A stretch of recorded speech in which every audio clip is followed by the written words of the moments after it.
Hey, I'm on the edge of my seat here, back again with another brand new video, and today I'll be no damaging the entirety of Metal Gear Solid 3 Snake Eater Subsistence on the PS2 with the original Snake Eater camera, and I'm going to be doing a ghost run while getting every single Kerotan in the game, and I'm going to get the Foxhound Rank at the very end.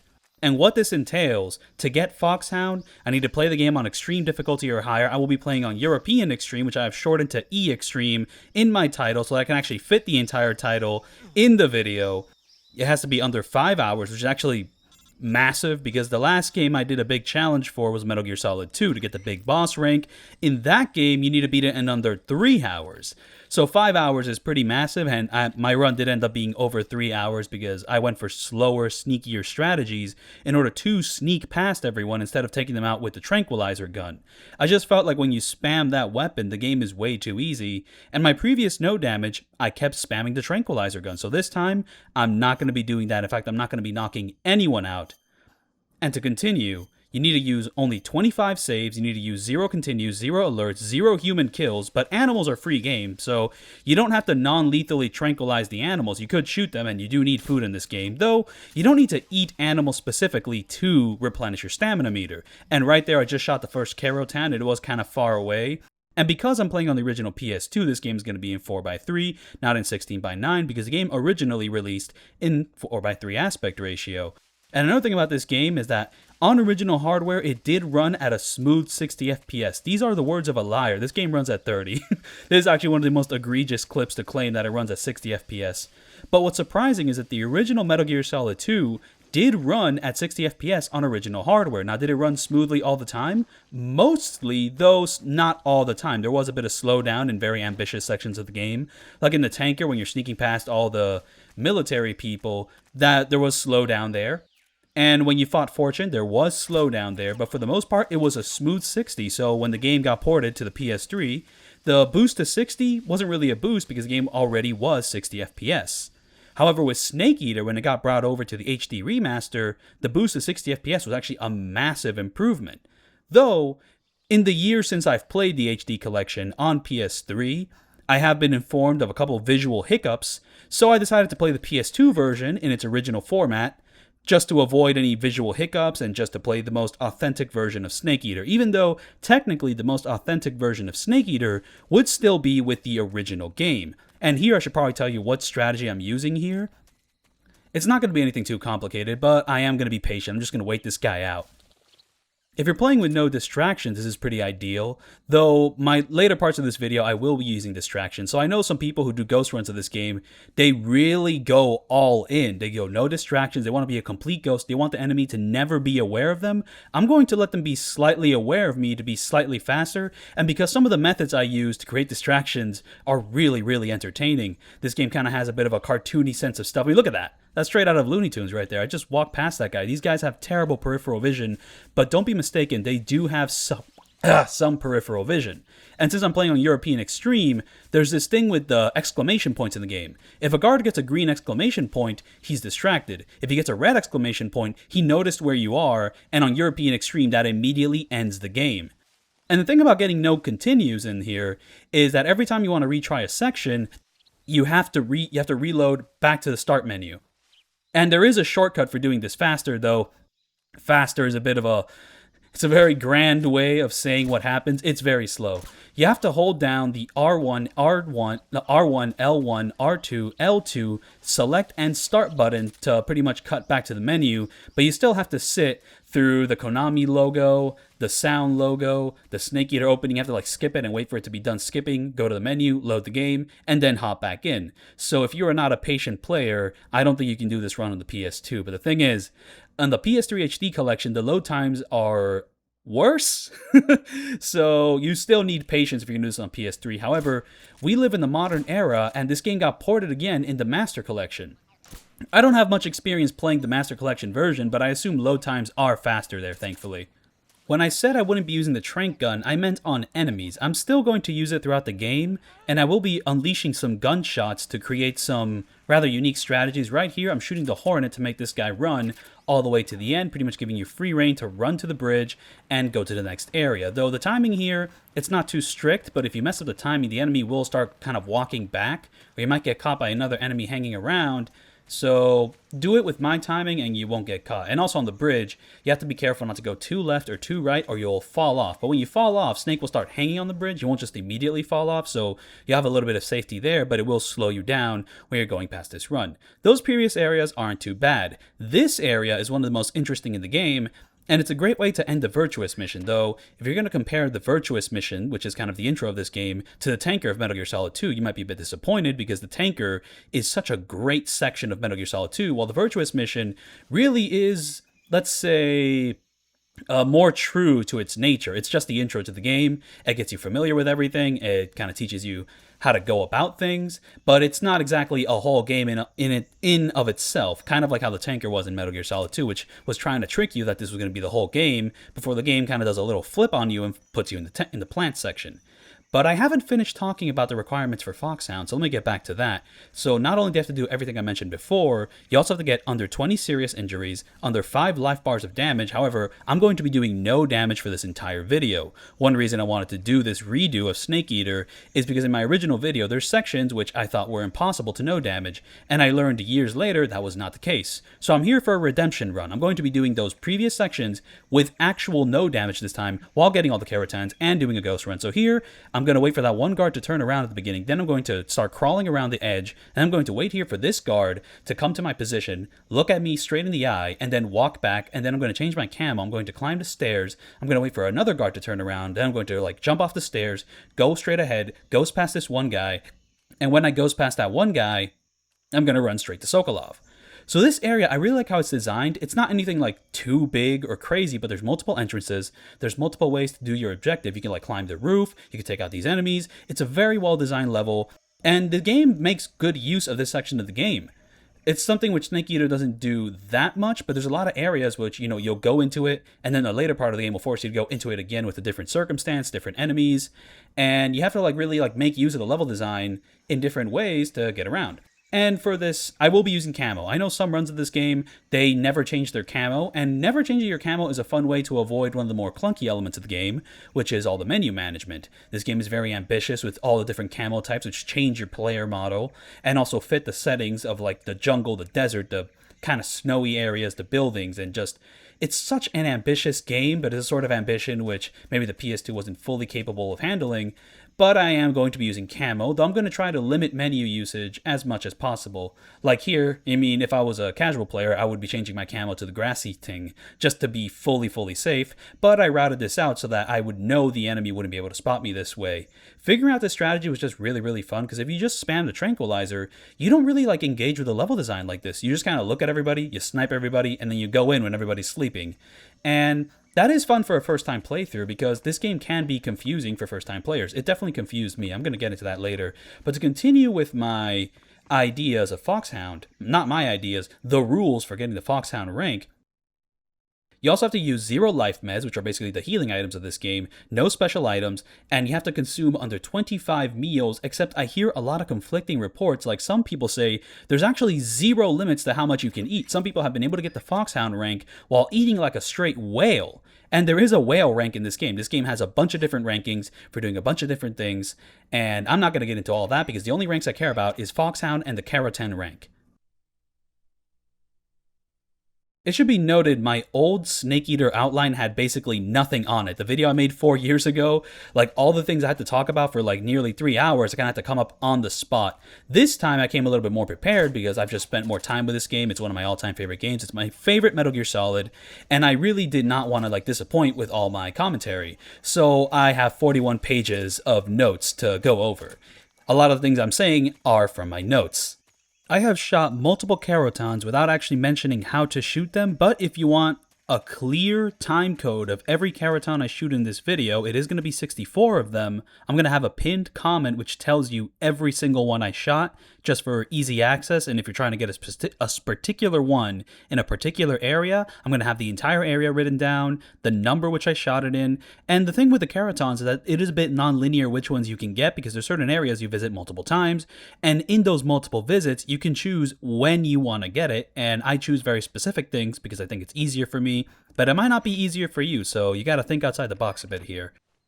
If you've seen my Peace Walker no damage, I'm going to tell you that I can't copy the strategies from that video because the rolling maneuver is not silent in this game, unlike in Peace Walker. So the iconic footstep tech from Peace Walker is not available in this game. Because before in Peace Walker, I would walk, I would use my footsteps to create noise, and then I would roll, and the guard would be so focused on the footstep noise, he doesn't notice me rolling straight past him. However, rolling also causes noise and basically overrides the footstep noise, meaning that the footstep tech is not possible. We're going to have to use the stalking tech instead, which really isn't tech, it's just a basic movement part of the game. And I did say that this game is very heavy on menu usage, but the thing about the menus is that on the PS Vita port of the game, they run like dog shit. And it's worth noting this because on PS2 and every home console remaster, they run at a fluid 60 FPS, I think. It certainly feels like it. And hey, I haven't tried out the Switch version because I do hear that the Switch version of the Master Collection for some reason runs at 30 FPS, which is asinine because the Vita version of Metal Gear Solid 2 sometimes runs at 60 FPS. Though not all the time, it's mostly 30 FPS, and the Vita port of Snake Eater does run at 30 FPS. But with a game which does employ a lot of menu usage, it is nice that it runs so smoothly, and the Vita port kind of ruins that quality of life. And I'm assuming that the Snake Eater 3DS port also ruins that quality of life. I have not fully played the Snake Eater 3DS port aside from a free demo that was available on the eStore. So here we're going to run here and we're going to completely blast this Kerotan, and we're going to empty the clip in order to get a magazine we can use as a distraction later. So this game has this tech called quick reloads, where if you equip and unequip a weapon, it automatically reloads the weapon. But if you do this, you'll never get to keep the empty magazine. If you fully shoot a gun and go through the entire reload animation, you get to have this magazine which serves as a distraction. This game has multiple items which can work as a distraction, magazines, food items, live animals, and it's just beautiful. I love the sort of the toy box feel of the sneaking in this game. And I have to say that when I wanted to record this no damage, I couldn't do it because I was on vacation in Italy. And I didn't have my PS2 to play the game or my PC to record the game for nearly 2 weeks. So what gives? And not only would I need my PC, I would also need my Elgato and my RetroTink 5X, which can upscale this game to 1440p natively. That's what this footage is. But I wasn't going to be able to do that for nearly 2 weeks. So what did I do? I played the Vita port of the game to test out what strategies would work on European Extreme while ghosting the game and getting every Kerotan, so that when I came back to my home country, to my PC and PS2, I wouldn't waste time figuring out what strategies I would have to use because I spent my vacation time using the PS Vita to solve this. Though that's not the full story. So here I'm actually going to deliberately distract this guard so that he comes to my position quicker, because if he doesn't do that, I'm not really going to be able to sneak past these guys. I need to get to this position when these guards get past me so I can just start crawling or stand up to move quicker. If I don't do that, the guards are going to stay too far away and I'm not going to be able to run through this patch of grass. In this run, I do have a self-imposed challenge to not use a tranquilizer. However, in this part of the game, the final boss of the game shows up and destroys your tranquilizer gun, and these next couple areas, no matter what you're doing, you don't have access to it unless you're playing on very, very easy, where you have access to an easy gun that basically plays the game for you. Which means that I can't do the Hornet tech in this area anymore because I can't shoot the Hornet nest down, so I have to come up with a new strategy. And another thing which complicates everything is that I'm entering this area during a caution state. Now, the safer thing to do is to wait out in the previous area for the caution state to go away, but I just feel like that isn't true to doing a full stealth run. I really wanted to tackle how to sneak past this area during a caution state. But the annoying thing about that is that one useful thing for like writing out strategies is that every time you fail, you can press the continue button. Now, when you press the continue button, even if you successfully do that part, you're not going to be able to use that footage because you use the continue. You're going to have to like load back to the beginning of your first save and do it all from there. But if you keep spamming continues until you get a working strategy, it's just a great way to route the level. But when I'm dealing with a caution state, every time you press continue, the caution state goes away if you load into this area. Now, distractions are so powerful in this game because you can throw it right there, the enemy looks straight down, and he doesn't look forward, allowing you to get up and go start hanging on the bridge, and he doesn't notice you. This will not be the last time I do this. Distractions are so useful. These guards crane their necks all the way down, and this is one of the trickier sections just because like you have such poor visibility when running on this bridge. But if you crawl on the bridge, you're too slow to really get anywhere. So here, I'm going to kind of do this, I'm going to hang on this tree branch, and I'm going to pretty much exit the level this way.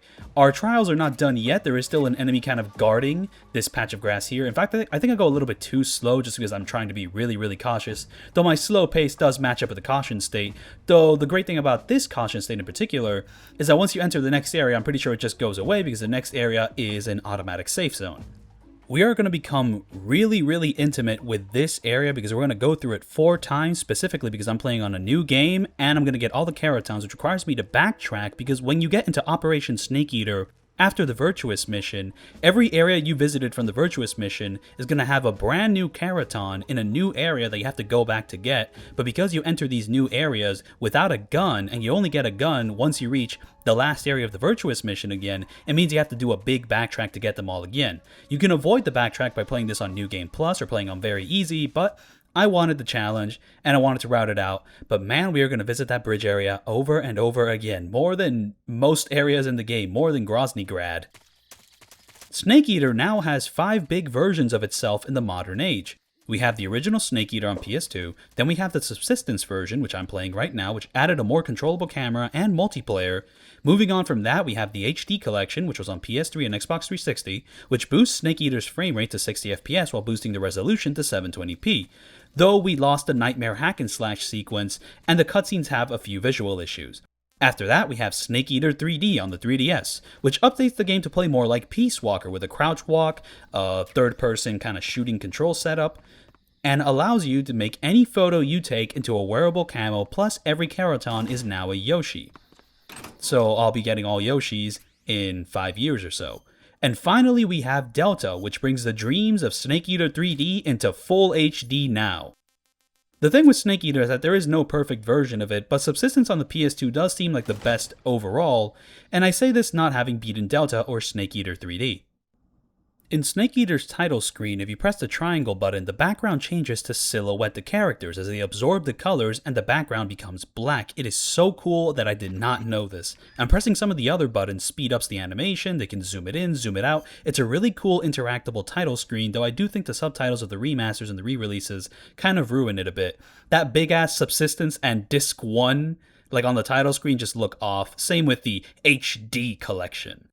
And some important YouTubers to shout out is Super Bunny Hop, because the strategy I employ in this area was taken from his no trank run of the game. He did this years ago, and I'd probably say he's one of the inspirations for why I wanted to try it out myself, though I was also inspired by a lot of other YouTubers and just my own love of the game. But it is cool that he's been promoting this sort of gameplay style where you don't spam the trank gun all the time and instead employ the more creative toy box solutions of every other tool in the game. And the strategy right here is I'm going to use stun grenades to take out 4 of the enemies. If you don't take out 4 enemies, you failed. If you see like there's only 7 enemies and not 6, then you need to fix that. And ideally, I like to take out these 4 enemies with 2 stun grenades because I want to save one of the stun grenades to take out another enemy in this area. And yes, I will not be sniping enemies, I will be taking them out in different ways. And hey, Mr. ofmyseat, didn't you say this was going to be a ghost run that you're not going to knock out a single enemy? Yeah, I did say that, and without context, yeah, I lied. But the thing is, this game is impossible to ghost. Sometimes you will be put into these sort of elimination objectives, where you could either lethally or non-lethally take out everyone. So instead of ghosting, I am instead going to take everyone out without spamming the trank gun, so either using CQC or interactable items. So this part of the game is actually pretty tricky, and the fixed camera angle kind of hides the threat. There's a guy on the roof who can spot you. So when you're exiting that hole, you kind of want to be a little bit slow because if you're too fast, he gets distracted. You have to be aware of when he's looking at you. I've had 2 different scenarios where when I crawl out of that hole, he doesn't notice anything. And I've had other scenarios where when I crawl out of that hole, he kind of gets a little bit curious about this guy. So when this guy starts looking left, we're going to stand up and kick this thing right at him. I didn't know you could do this, but if you press triangle right next to that barrel, boom. And there is an explosion, but the explosion doesn't kill him because explosive barrels don't count as your kill. Though then again, the barrel doesn't need to explode to knock him out, so you are lucky there. The unique thing about this objective is that when an enemy is knocked out non-lethally, he's not going to wake up again, he's going to stay non-lethally knocked out. And this is how we're going to do the rest of these guys. We're going to use the interactable environment, we're going to use tools which is not the tranquilizer gun, or we're going to go hand-to-hand with CQC, and that's how we're going to take care of this whole thing. But you have to be patient, you have to be a little bit slow, you have to be sneaky, and you have to use the level design to its heights. And that's just what I like about this. Instead of sniping guys from a distance, I mean, I'm still doing things from a distance, but it's much more interesting. I'm using camouflage, I'm using cover, I'm using the trees, I'm using the barrels, I'm using the building itself, and it's just so cool. Especially the way we start like looping around the area just to get everybody. Like I end up like going back to the same room, which I started this objective in, just to get like the last 2 to 3 guys. It's so cool. And yeah, and here I'm going to wait for this guy to stop looking at me so I can get to this barrel to knock out a guy on the ground. Because if you try to use this barrel while this guy's looking at you, he's going to spot you. That guy on the roof is probably one of the most dangerous enemies in this scenario. Like, he can really get you when you're crawling out of the hole in the beginning, and he can really get you here, and if you don't take care of him, he can get you basically anywhere else. He's just overlooking the entire area. So yeah, you really want to wait for that one guard to be looking that way, not the other ways, because if he's looking the other way, he could spot you. And there I did a little bit of a risky thing there by running really fast and rolling on the ground, but if you time it right, you should be fine. But, you know, don't get too crazy or this guy's going to spot you. And here I know the enemy's down there, so I'm going to do a big roll there. And rolls are not silent, but as long as you're far away enough from the enemy, they're not going to hear you. And that's how we take him out with CQC. Your CQC range is pretty long.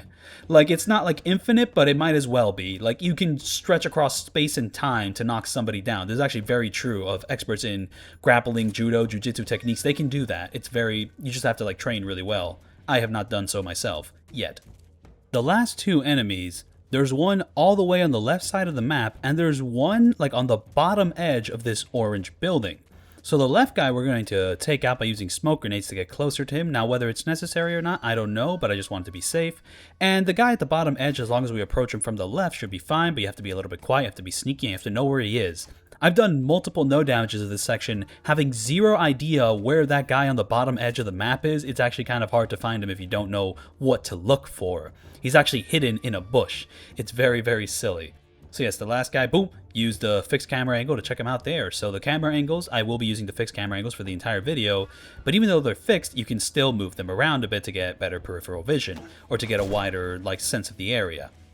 So I want to get around to mentioning the important YouTubers.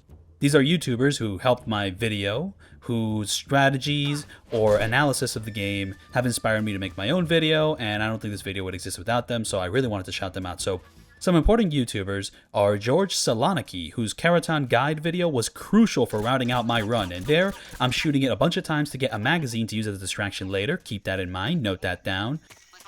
But his Kerotan video was so useful. He pretty much dictates exactly where every single Kerotan is in the game, as long as you're playing the subsistence version, which the HD collection version and the master collection version are based on the subsistence version. I think the original Snake Eater is slightly different in its placement of Kerotans, and I'm pretty sure Delta uses the same placement as subsistence. And Snake Eater 3D is mostly the same, but some of those Yoshis are placed slightly differently, so you can't use subsistence as a full baseline for a Yoshi run. The only thing I'm not that big on with George Saloniki's modern videos is what I believe is a AI David Hayter voice, which voices his clips. You know, like me personally, I'm more of a fan of the real thing. Reality might not be so real, that's the example we're going with. I'm going to need to practice that impression more. And I also have to shout out Super Bunny Hop for his Snake Eater No Trank run, which had a great strat for the first Ocelot unit Showdown, and it helped me a lot for that section. And I have to shout out Jaguar King for his actual no damage run of the entirety of Snake Eater. He is the only man I've seen no damage the railgun sections at the end of the game, and without his run, I think I would have felt even more hopeless, so thank you so much. That was my main hope for doing this video. This section right here is very, very annoying. But I figured out a cool way to do it. So you have to run past the first enemy there, then you go to the bridge, you shoot the Kerotan there, you do a big roll there, and then we're going to shoot the hornet nest to pretty much like make the enemy cross the bridge, but it's going to be from the opposite side. Instead of like going from behind him, we're going to pretty much like make him go straight past us, but once he's past us, then we get to go like after him. And this strategy is a little inconsistent because I do the same exact thing here, and sometimes I get caught and sometimes I don't, so it is very tricky. So here I'm actually going to lay down and I'm going to look forward, and it's very hard to see this enemy, but I am waiting for a certain enemy at the end over there to start looking away or not be looking in my general direction to run down here to pretty much like continue with the level. But we're not out of the woods just yet. We're going to be in the woods for quite a while. We're going to roll down here. We're going to see that the enemy's there. And we're going to crawl into that bush. And then when he turns around, we're going to go upstairs and run through most of the way. But I'm going to be very cautious and start crawling at a certain point because I really, really don't want this guy to catch me. This is my third save. Oh, yeah, by the way, this is 25 saves. I mentioned that before. So this entire run is segmented with 25 saves, except I actually only saved 24 times. But the intro section doesn't count as a save. So there's like there's 25 big sections of this game that I played it in, but I only used 24 saves. I'm pretty sure you could use 25 saves. I'm not 100% sure about that. I just know you can't go over 25 saves. So this is the third save of the run. The intro of the game was the Virtuous mission.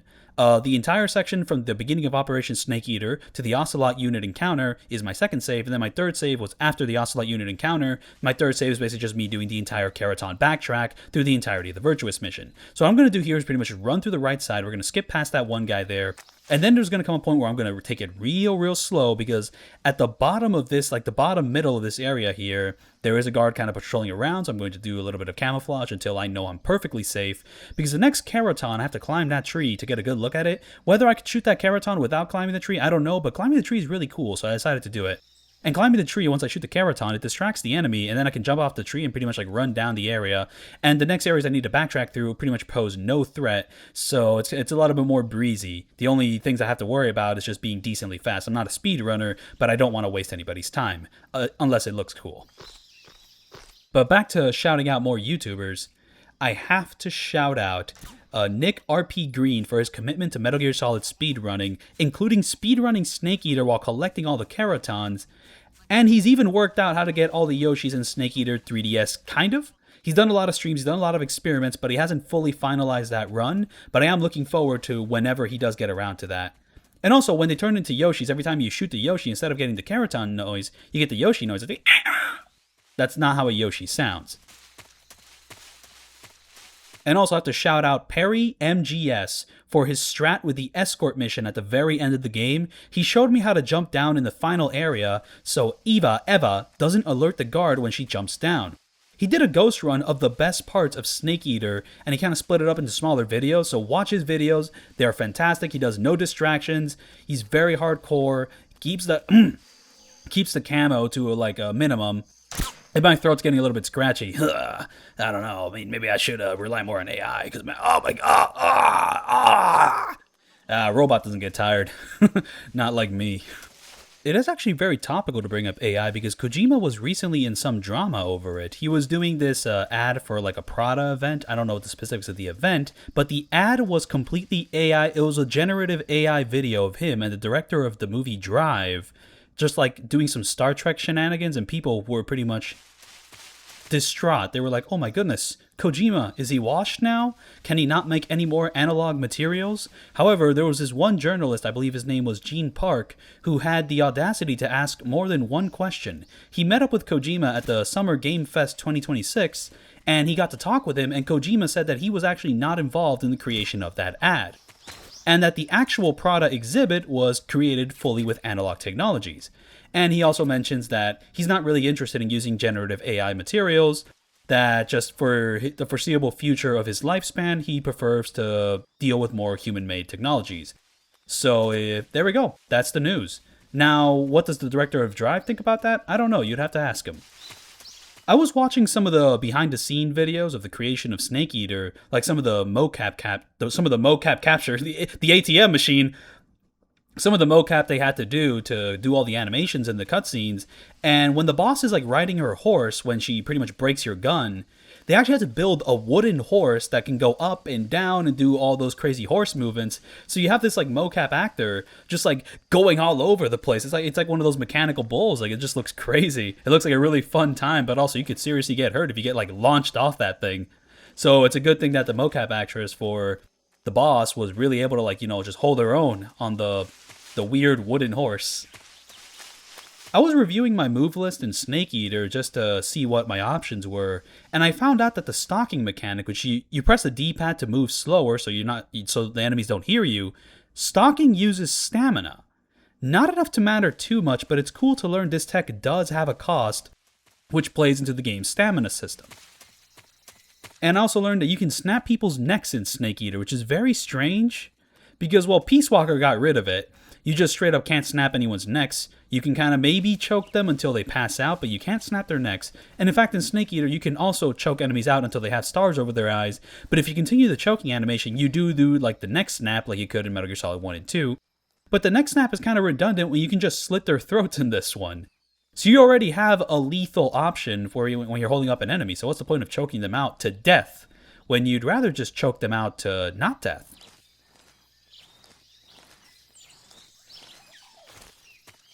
I was watching for some of the first James Bond films just to see the connections between that and this game. And out of the first trilogy, I gotta say that Goldfinger is the one that used like the famous songs in the intro. Because the first two, Dr. No and From Russia with Love, I don't think Dr. No has a unique theme, and From Russia with Love uses its unique Russia theme in the ending credits, not the intro credits. But you see, Snake Eater has like a whole intro cinematic with its unique song, Snake Eater, and it seems that they didn't start doing that until Goldfinger. Like, the previous two films did have unique psychedelic intros, but the music used is just the James Bond main theme, with slight differences to match the film. And here, I'm going to use the magazine to actually speed up this guy's, like, reaction time. If you distract an enemy, they'll start moving quicker through their, like, things. If I don't do this, it's going to take way longer for this guy to go through the bridge, and I just end up wasting more time. So instead, I'm just going to slightly distract him so he starts moving through the bridge quicker. It's a very fun thing, because they don't like move quicker the entire time. There does come a point where they start moving at their normal speed again. But for this bridge section, it seems like he just starts walking faster for nearly the entire bridge, and it takes very, very long until like he actually starts moving at his normal walking speed again. He's like very alerted. And another note from Goldfinger is that this one so far has the most sneaking out of the beginning James Bond trilogy with Sean Connery. It kind of reminds me of my own gameplay because it can look really goofy at points, but also really cool. Like, there's this one part where James Bond gets captured after this one sister character gets killed, and he's in this car captured by the enemy, and he has this really nice yellow lighting on the side of his face. It's a pretty picture. And I'm sure some of the prettiness is due to the 4K remaster, which they probably did of these films recently, or at the very least, which was available on streaming. Yes, I did watch these on streaming. I did not watch them on VHS. I did not have a film print of the film, like they would have had to do in Snake Eater here, which takes place in 1964. In fact, many of the characters do have their own film prints. Major Zero, he orders a film print of the movie The Great Escape. Thank goodness that enemies don't respawn when you revisit this area. I think that would have really driven me over the wall, but to be fair, all you have to do is go to the fence. So to continue on, the Vita port of this game has one major problem. In that most normal versions of Snake Eater, you can use the D-pad to move quietly. In the Vita version, you hold down the L button because the D-pad is doing other things. For some reason, holding down the L button while crawling does not make you crawl quietly. Yes, crawling can be loud in this game. Like, the best I could manage is slowly moving the Vita joystick, but why can't I use the D-pad or, hold down the L button to, like, automatically crawl quietly no matter how hard I'm pressing the analog stick? Like, every other version of Snake Eater has this, but for this game, you have to really, like, hold that PS Vita analog stick real slow to move slow, when that's not necessary in any other version of this game. It is funny that I used to consider the PS3 and Xbox 360 HD collection versions the definitive Snake Eater experience, because now I've been made more aware of all the graphical woes it has compared to the original games. Mind you, these new versions might still be goated purely for 60 FPS, but man, the way the PS2 handles like transparencies, like lighting, fire, it just looks better on the PS2. And they got the framing of the cutscenes wrong in the HD collection, like they're slightly they're framed wrong. Like, imagine the original cutscenes in the PS2 being a full square. The cutscenes when they were brought over to the HD collection, it seems like they moved that square slightly up, so a little bit of the bottom frame or a little bit of the top frame is missing in the framing of the cutscenes in the HD collection. Though thankfully, if you're playing the Master Collection, I do believe there is a mod, the Metal Gear Solid HD Fix, which is actually working to fix all of this and make the games look like the original PS2 versions, but with the fidelity of the modern HD remaster graphics. So yeah, if you're playing the Master Collection on PC, be sure to get that. If you're playing it on PS5, I guess I'm sorry for your loss. I do hold a lot of reverence for that PS3 and Xbox 360 HD collection, but before I get into that reverence, I should probably mention that I used a bug spray twice in this area. I used it before entering the pond, and then I used it again before entering the pond again once I got out of the pond to do this little climbing thing to get the crop cap, because the crop cap makes you look like a crocodile, and looking like a crocodile is very important for a later section of this game. If I couldn't look like a crocodile, that later section of the game would have driven me even mad, and this video probably wouldn't come out for like another 2 to 3 months. So be very thankful that I can look like a crocodile. But I'm very thankful for that PS3 and HD and Xbox 360 HD collection, because it's how I got into Metal Gear Solid. I have this story. So I went to a Best Buy and I chose 11 games, and I started narrowing it down to a choice between Borderlands 2 or the Metal Gear Solid HD collection on Xbox 360. And then I asked the Best Buy employee, which one should I go with? And he told me, Metal Gear Solid's rad. You have to go for it.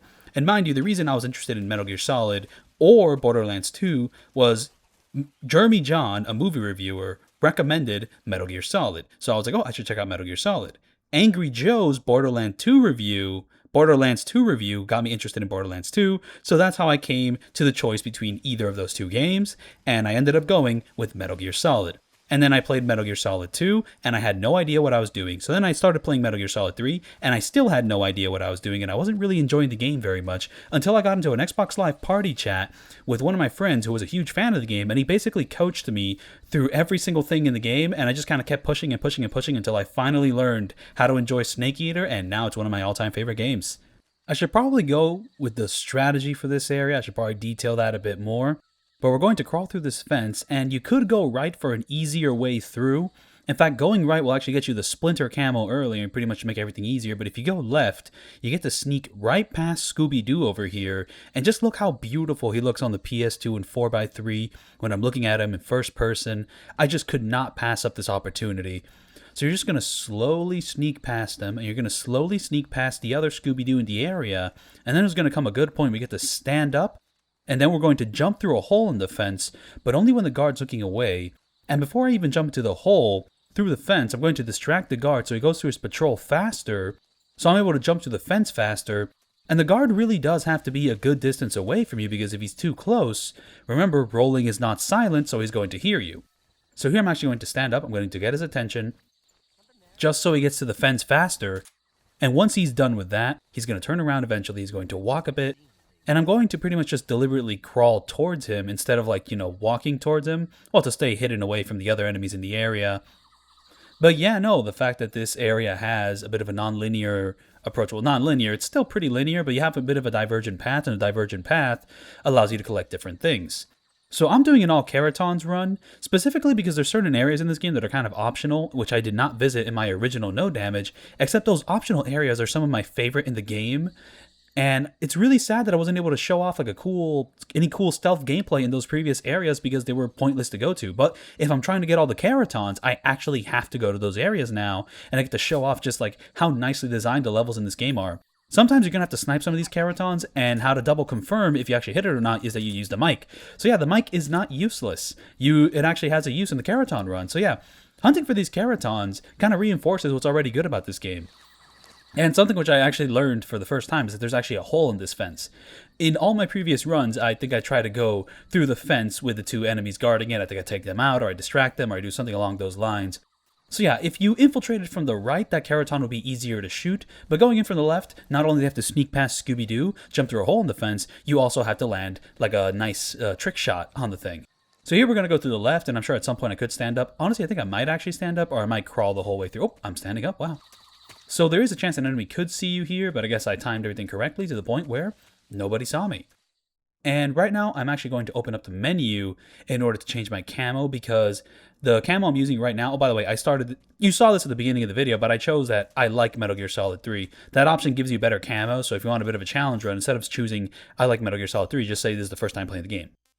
But for this area, the Desert Tiger camo works most of the time. However, I'm going to use my worst camo in the beginning to distract this one enemy so he gets away from his post, and after I cross this tree, I change to the Desert Tiger camo, and I go through here. Now this area, I was not satisfied with the way I no damaged it in my previous video. I just went around the edge and pretty much ignored the entire challenge, but now the Kerotan forces me to enter this building, so I have to come up with a strategy which actually forces me to deal with the level. And it's so cool. that I was able to find a way to stealthily infiltrate this area, get the frog, and then get out. And like this area just has so much going on. Like I don't even show off like what's going on in this video. Now, I don't want to like overhype it or anything. It's not anything like that crazy, but you have this helicopter you can blow up so it doesn't show up later. Though, ironically enough, you don't want to do that because if you blow up the helicopter, when it'll show up in a later part of this game, but you actually want the helicopter to show up in a later part of the game because it basically does nothing compared to the flying rovers, which replace the helicopter. If you shoot down the helicopter, the flying rover enemies are actually harder to deal with.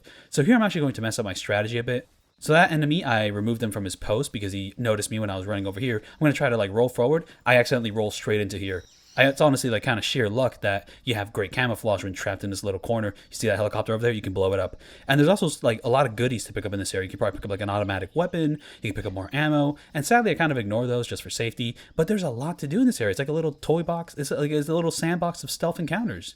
And it's this sort of design which Snake Eater just pushes forward, like more than the previous games. Not that the previous games they didn't have anything like this, but I do think there's a lot more fun stuff you can do in Snake Eater, and the way all the systems interact just creates for really fun, creative, like little solutions. For example, the Ocelot unit, like a Showdown. In the previous games, that would just be a straight shootout, because it was. When you meet up with Meryl in Metal Gear Solid 1, straight shootout. When you're in the tanker and before you enter the military hold, boom, it's a straight shootout. But Snake Eater gives you the option to sneak. You could enter a shootout if you want. The level design gives you enough cover, you have weapons, but you can also sneak. This game emphasizes stealth more, so it feels like a more complete stealth experience. And the sneaking is better paced, because some of the previous games, the second half would lean more on action set pieces than sneaking, but now the stealth espionage is more focused. So here, I'm going to shoot him, then I'm going to throw a stun grenade, and then I'm going to shoot him again. I'm going to shoot an animal, which will distract him, which will give me this opening right here. Like the way I routed this Ocelot fight, just pay attention to what I do, because it's very specific just to kind of land as many shots on him as possible. And I'm not even playing like that expertly. You could land more shots. Like for example, here, I keep missing them. There is a way to not miss those shots. Get away from me! And a great thing is that there'll be a time where, like, you know, the people behind you will be like, Major, I'm going to back you up. If you stand in, like, that little, like, center of the map and you don't move, they won't hit you most of the time. So that's how I avoid those bullets. If you start moving around trying to avoid them, the guys behind you are going to shoot you. And, well, the extra challenge now is that you actually have to shoot the Kerotan in the middle of the battle. So I kind of like to do it when he has no ammo. But, you know, I missed my one shot there. And I kind of got a little bit scared because the snake started going, so I got really scared there. So here I'm going to land a shot, and once he goes behind a tree, and if you stand right here, you can activate this little contextual action where pretty much Ocelot accepts like a duel of sorts. However, you can be very unfair and just land a shot on him before he can land a shot, and if you like timed everything correctly, now these guys want to back this guy up, and when he's backing this guy up, because I have more stun grenades, I can throw another stun grenade, boom, stun him, and then he's still going to be doing that thing there, and doing that. See, I like to do stun grenades in these moments where the enemies are backing him up, because Ocelot kind of gets stuck into this animation where he's like, yo, stop helping me. If you throw a stun grenade in other points of the fight, he could either avoid it, he could get active, he could shoot back at you. So yeah, no, it's kind of like the Olga fight. The environment's very cool. Ocelot is reactive. One thing which kind of throws me off about Snake Eater is that a lot of the first half boss fights are kind of point and shoot, but Ocelot is very reactive. When you shoot him, he shoots back, so you kind of have to shoot, take cover, do that. And also, it's a fight that if you're playing it correctly, it goes by very quickly. Now, this cave section can be pretty annoying because it's just so dark. So on the first time playthrough, you're going to be checking that map a lot. The fixed camera angle does kind of help you orient yourself better compared to like the 3D controllable camera, because you can control that 3D camera to pretty much face the wrong way. Well, with the fixed camera angles, because everything's fixed, you can kind of orient yourself better. But it is also very dark, and well, now I actually have to get better at navigating this cave because I need to find out exactly where the Kerotan is. In my first playthrough, I avoided the night vision goggles, but now I can actually get them because the Kerotan is in the same location as the night vision goggles. However, I'm never going to use them in this video because there's really no point aside from this cave. And even then, once I get the torch, I'm not going to use it. Though the fact that like this game explores light and darkness like so prevalently, you'll go to places that are very bright, you'll go to places that are very dark. It's very cool. There's a nice blend of everything, and also it just looks like impressive for the era. And also it still looks kind of nice, though I'm sure it also doesn't look as nice. I'm interested in how Delta adapted the sequence. I'm sure like with the extra graphical like presentation, there's something impressive about it. But yeah, no, an all Kerotan run is not the only collectible to get into this game. There's the Marvrik, I don't know how to pronounce this animal's name, like the Marvrik run requires you to eat every single animal in the game. And that sounds really cool, but also I really have to hold myself back, because if I go for that, I'm basically going for a 100% run. Like, dear lord, my Snake Eater no damaging never ends. And honestly, I mean, no damaging this game over and over and over is pretty fun, but like, I mean, I gotta have some restraint. I gotta play some other games at some other point. Oh my goodness. Like, I do plan on doing Delta someday, but that game has a new version of Snake Eater, you know, which is only the 3D controllable camera. And then there's the Legacy version, which is trying to be exactly the same as OG Snake Eater with the OG camera angles, the OG bullet drop, as in 0 bullet drop. I want to no damage that one while collecting every frog, duck, and dog tag, because that game adds 2 new collectibles. The duckies, and like these weird dog tag, like secret film things. However, after doing more research, I don't think I want to collect the secret films, because I think they actually mess up my ghost run. So if I were to do Delta, I would do the froggies and the duckies. And if I'm playing the Legacy mode, I think I'll actually play that with the monochrome filter the entire time. So yeah, this section is really annoying because it's so hard to see the froggy. Like, I landed that one out of sheer luck. But like, man, it's so dark. I was basically like just aiming in pure darkness. I probably should have picked up the night vision goggles and used it to actually get the Kerotan, but I did not think that ahead of time. And by the way, this is my 4th save. My save starts at Ocelot and it ends when I reach the pain. And like, if I mess up exploring the cave like really badly, I redo the whole thing and have to redo Ocelot again. And that happened to me one time, and it was very annoying, because it's like, man, I really wish my navigation skills in the cave were better. I'm not even that fast in this attempt, but at the very least, I guess my detour does force me to pick up like the AK weapon, which I do use in this video. So I guess it wasn't like a bad detour at all, but like here, like, I'm wasting time. I'm checking the map. But I guess since I'm wasting so much time, it gives me more time to talk about things. And I already talked about the whole distraction thing, which, well, if you're not the type of player to use distractions, and like the benefits of distraction aren't really going to help you out. By the way, did you know brown face paint gives you infinite breath when you're swimming? The camos in this game have unique effects sometimes that you might not know about, because I certainly didn't. Did you know that green face paint gives you an infinite grip gauge? Why would they do it? I don't know. And by the way, in the area before the Ocelot fight... Oh, I already mentioned this. And I guess while we're here, I did pick up the cardboard box. I don't think I've used... I mean, I've used it to open doors. So if you're near a door, instead of like, you know, opening it slowly or opening it too loudly, you can use the box to open it quickly and still open it silently.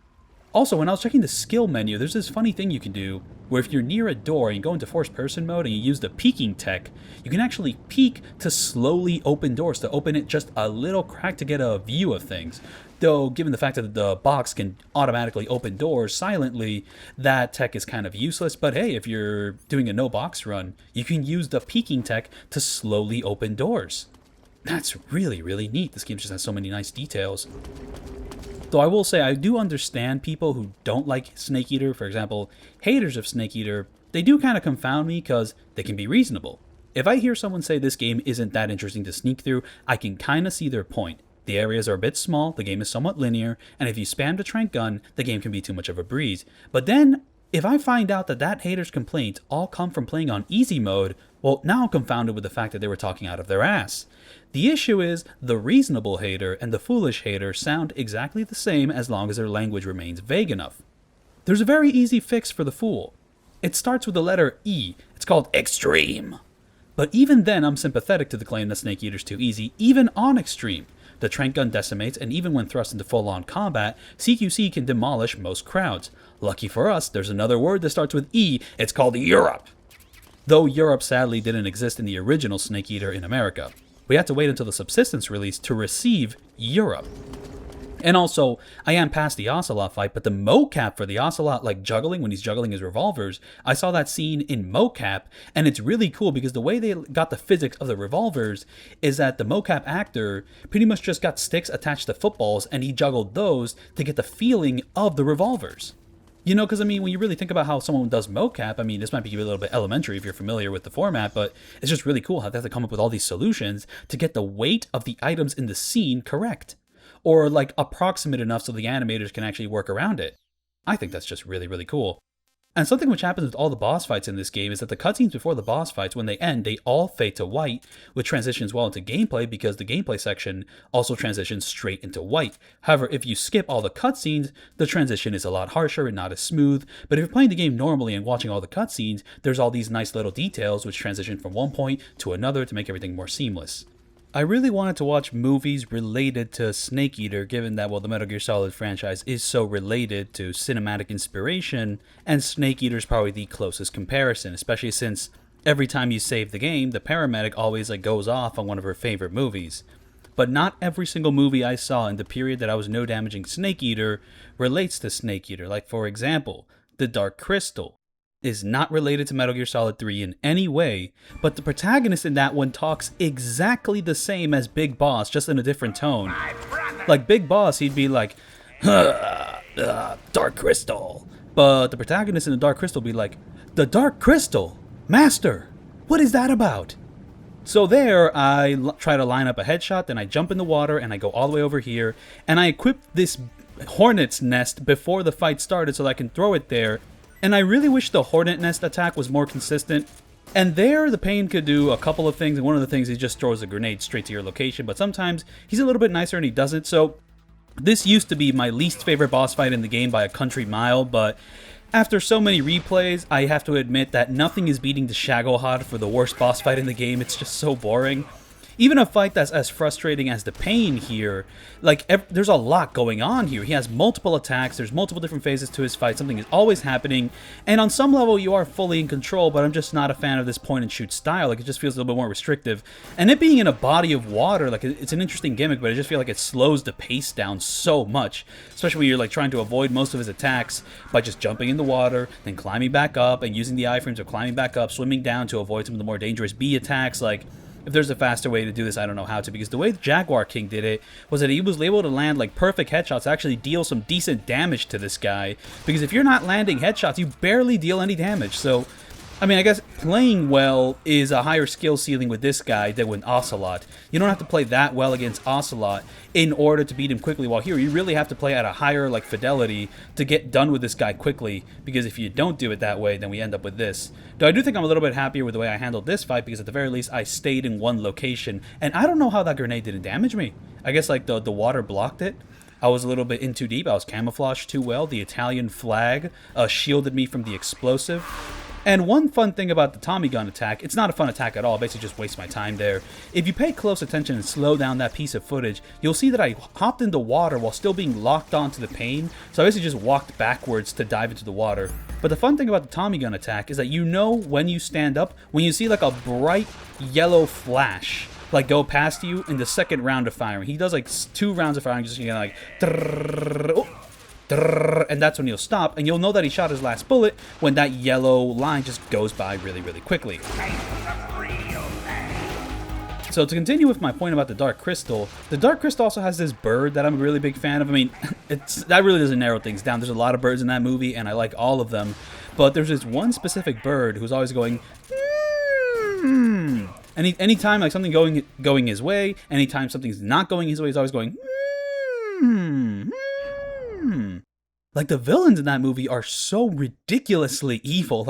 I feel like the average child might get terrified of them. But to be fair, I think I am kind of babyfying the children of today. The children of today have seen many, many things, but I feel like somebody had to be scared shitless of those fucking birds in The Dark Crystal. That is a PG movie. I don't think I can say that. There's a fun thing about PG movies in the 60s, not so much the 80s. Oh, actually, I do think this applies to the 80s as well. We'll get into that later. But knocking the Pain down with the grenade is terrible, because he gets the B armor. You can get rid of the B armor multiple ways. I tend to just go with the shotgun method, just because aiming the grenade's kind of a pain in the ass in this game. I did hear that Delta kind of added an arc, a visual arc, so you can see where the grenade's going to go better. But here you kind of have to wing it and just kind of know how these things work.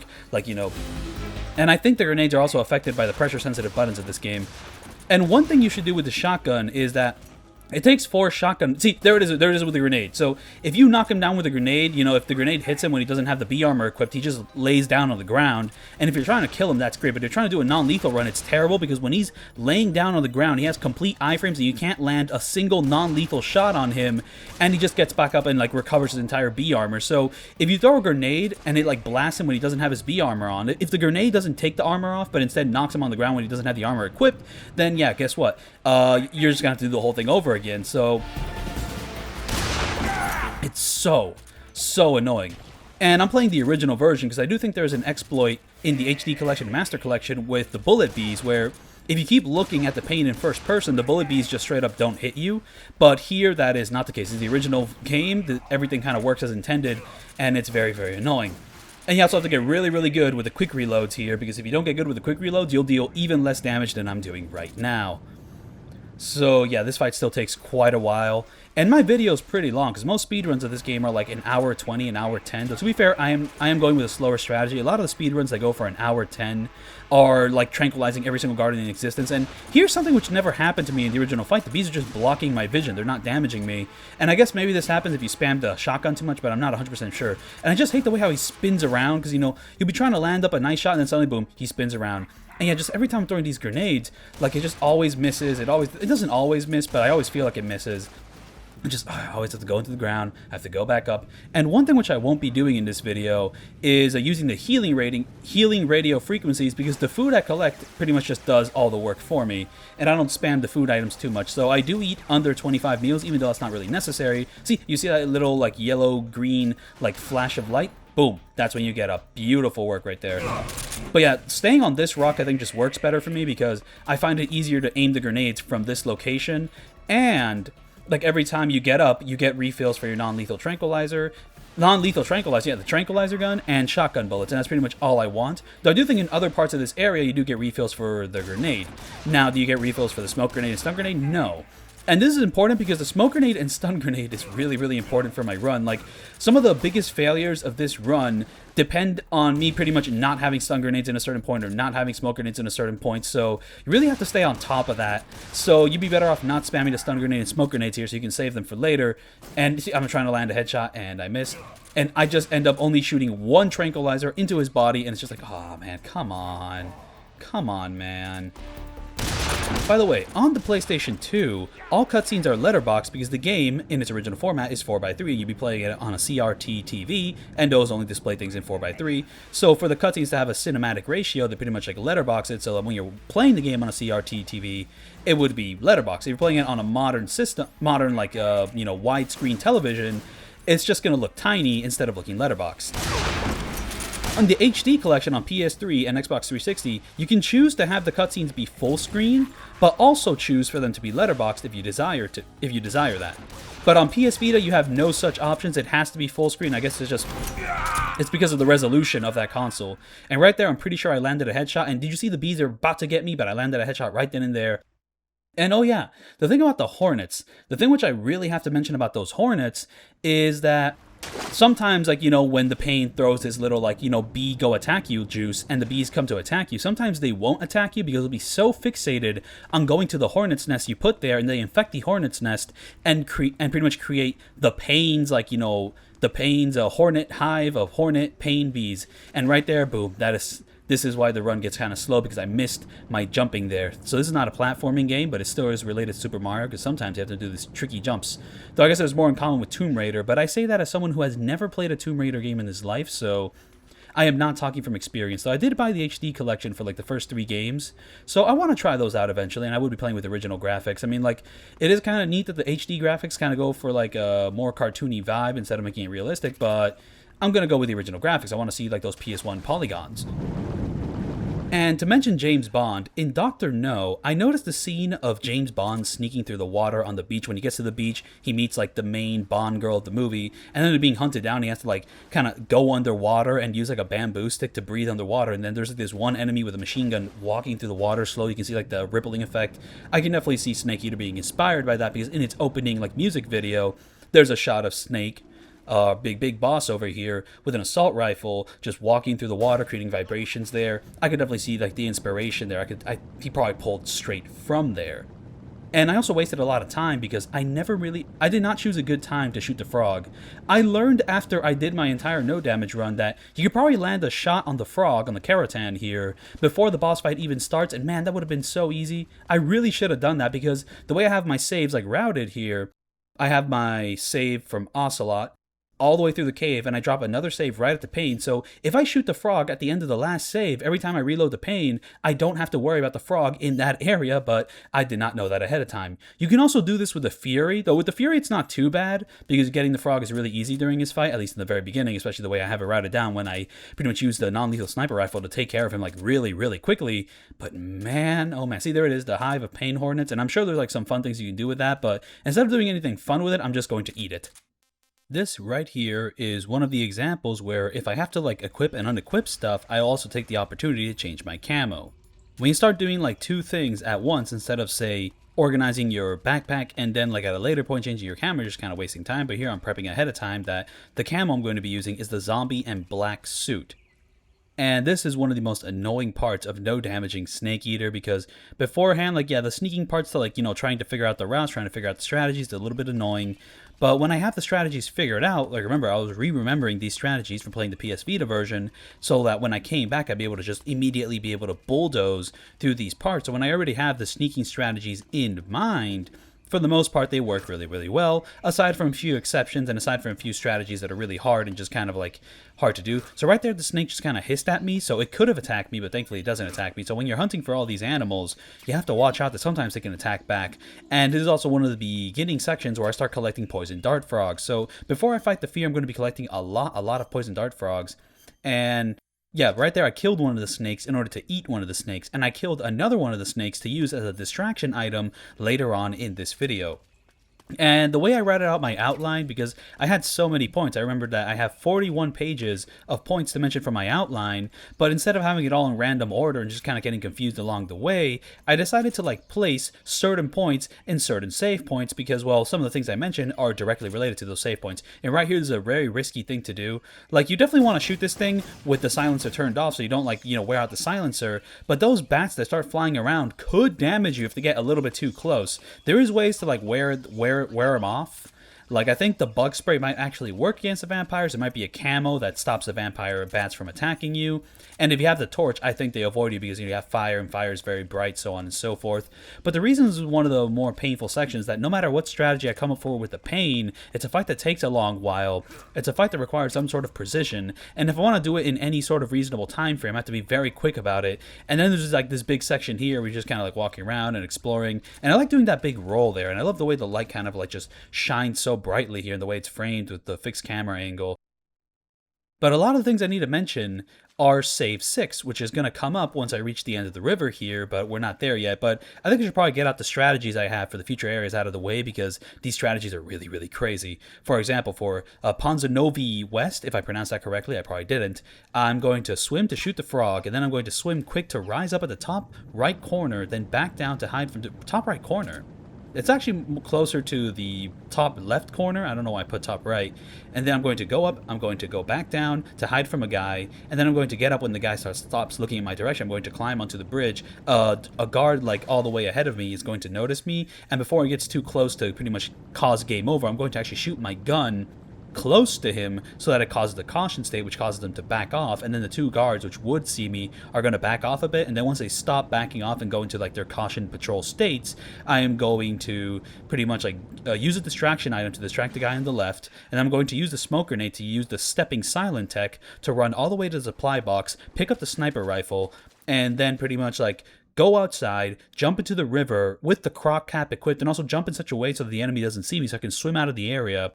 And then after that, when I'm in this area, another thing I'm going to do is I'm actually going to enter this area first to activate nighttime because the strategy I want to use in the area to my left doesn't work if it's not nighttime, because during the day, during the dawn here, you have worse camo and the enemy actually spots you.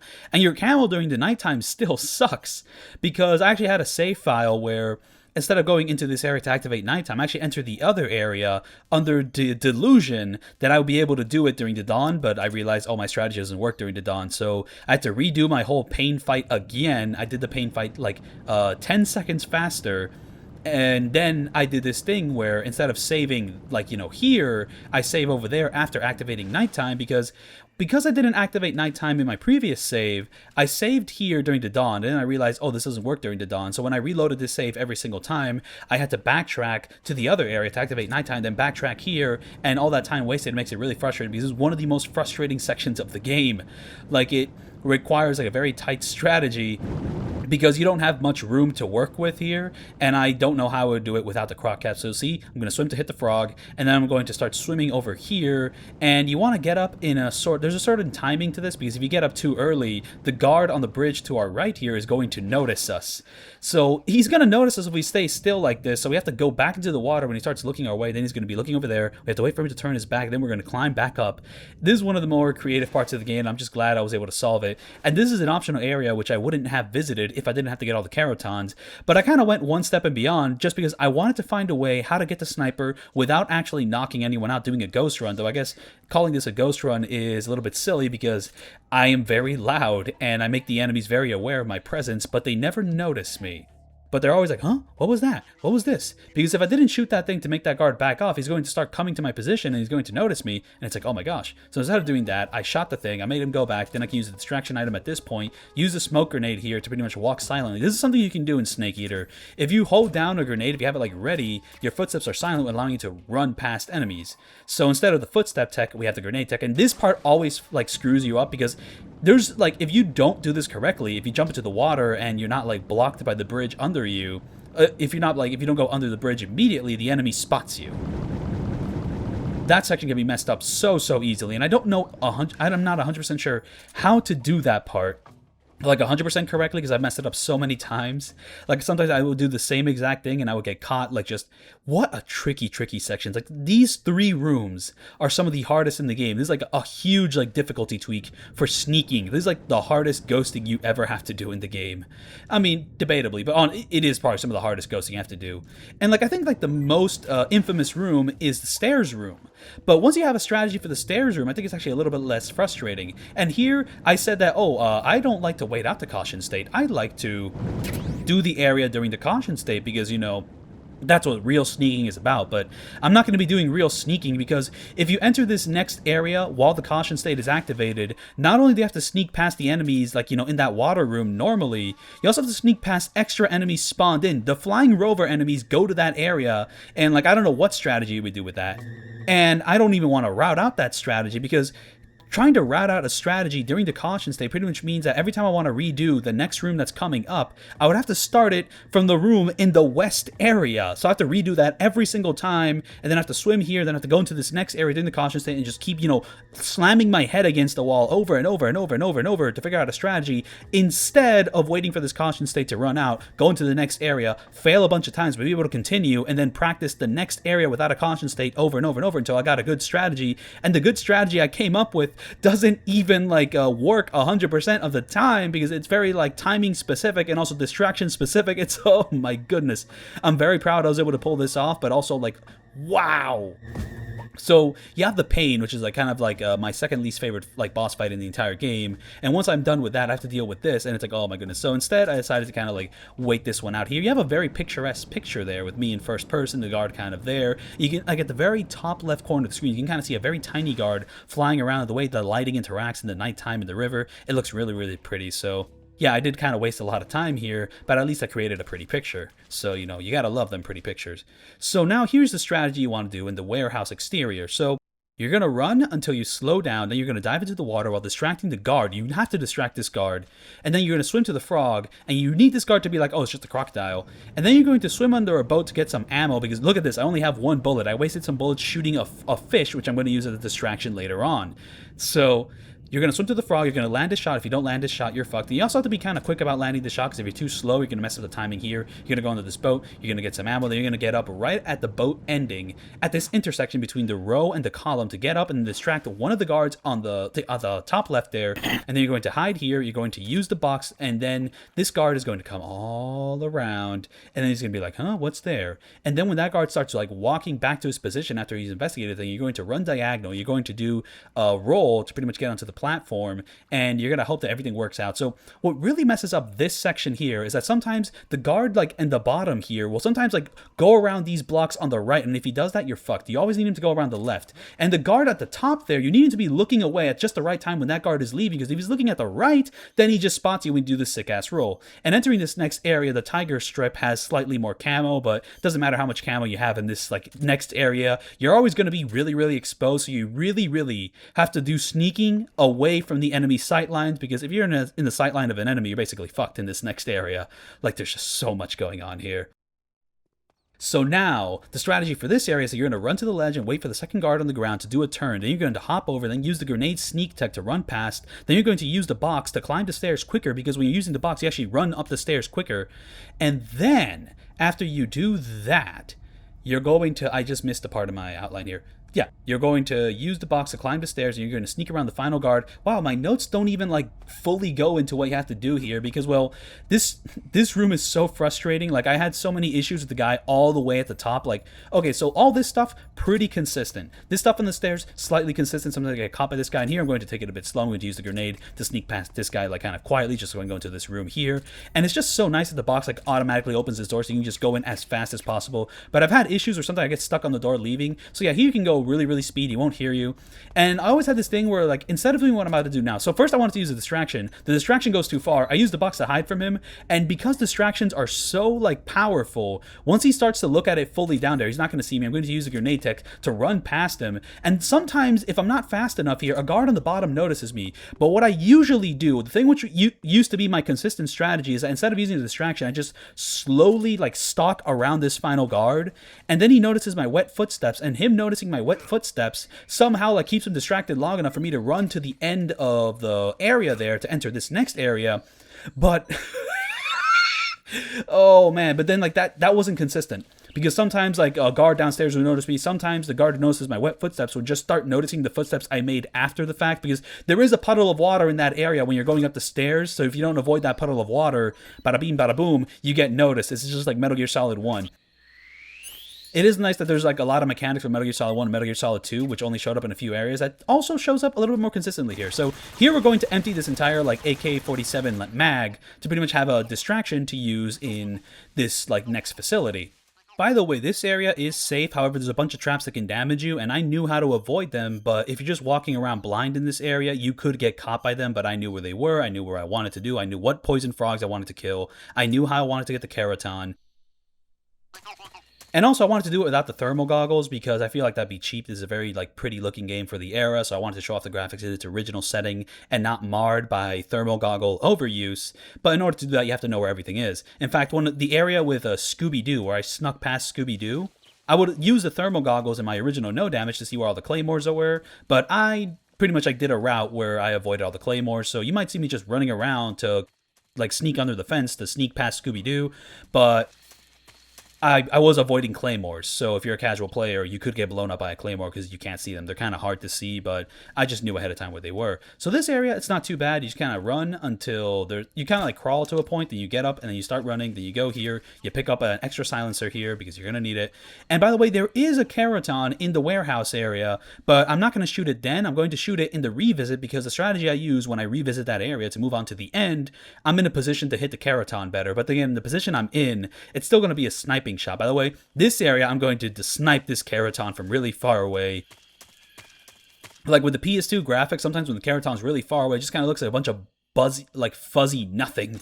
I'm sure on the Masters Collection, like, the graphics are a lot more, like, HD and, like, you know, just more clear. So even with the Kerotan's really far away, you'll be able to, like, zoom in the video footage and look at it better. But even if I zoom in the video footage here, it's going to be really hard to see. So we're going to, like, run here. We're going to shoot the Kerotan there. We're going to switch into a scientist outfit to deliberately get caught by the guards to enter the area quicker, because this next facility, I just really like it, because it has optional areas you don't have to visit, but because I have to get all the Kerotans, I have to visit all these areas, and the way I sneak around this facility, and by the way, I did use the scientist outfit to sneak into this facility, but I will not be sneaking through the rest of the facility with a scientist outfit. I'm going to try to do this without it, because this is a part of the Snake Eater, which I was like, wow, this is kind of lame, because it's very easy if you're just using the scientist outfit. You know, you're completely immune to all enemy sight lines. You're not doing any sneaking, but I was just kind of thinking, Metal Gear Solid, like, its claim to fame is that you infiltrate facilities like a super spy. But this is Snake Eater's a game that really de-emphasizes facilities. But now that we're inside a facility, why am I not sneaking in this area like a super spy? So to pretty much redeem my previous run, I'm going to be sneaking around like a super spy in my jungle outfit, so I actually have to avoid the sight lines of the guards. And there aren't that many guards in this area. It is possible to do, but, you know, the average player is just going to use the disguise because, you know, why not? However, I will say the way I escape this area in particular is really audacious. I'll just say, like, the vents there, like, the level design supports it. And it's so cool that the level design does support, like, this sort of sneaky, ghosty run. You can use the vents to reach the frog silently. Even though this area isn't exactly, like, too big, it's a pretty linear area, but there is ways to get around it. Though I will say, I don't know how you would get around this without the smoke grenades. So I'm going to throw a smoke grenade here, I'm going to throw a smoke grenade there, and you really need the smoke grenade, the second smoke grenade here, to actually, like, hit both of these enemies, because I've had multiple situations where I actually used 3 smoke grenades instead, just so I can hit the third enemy at the end there. And by the way, I was supposed to equip the tiger stripe, but I equipped the jungle fatigue, the jungle outfit instead of the tiger stripe. So we're going to run through the rest of this area wearing the splinter face cam and the tiger stripes. And there's like strategies I want to do here, which I really should go into. So yeah, the jail cell Gronk science lab, where we use the vents to reach the frog, then use a smoke or 2 or 3 to get upstairs where the fun really begins. So we're in caution state. We will be doing sneaking during caution. So now the Gronk science lab during the caution, we run straight through and hide under this table to shoot the frog, to distract the guard, to run upstairs and sneak behind the guard upstairs, to run to the goodies room to get the goodies, and then we're going to go to the grass room to gently jump down, then make a guard go, a box? Here? And then around 29 or so seconds, we're going to jump through the window from the right, and then we're going to wait out. At that point, we'll wait out the caution state for it to like run out, and then we're going to go downstairs to our next objective. So one of my original strategies was, instead of going to the goodies room, I just go straight downstairs and I wait out the caution state. But when I had to wait out the caution state, instead of sneaking past this guard, I would just jump over this railing to go downstairs and then pretty much activate the box and pretty much just wait to go downstairs and wait for the caution state to be over. But I had so much time left, you know, like I'd be waiting for 50, like 60 seconds. So instead, because I have all that extra time, I thought, why not go to the goodies room in this area? So instead of waiting like 60 to 50 seconds downstairs, I'm going to wait closer to 20. What used to be one of the least memorable sections of the original game became one of my favorite sneaking operations of the run.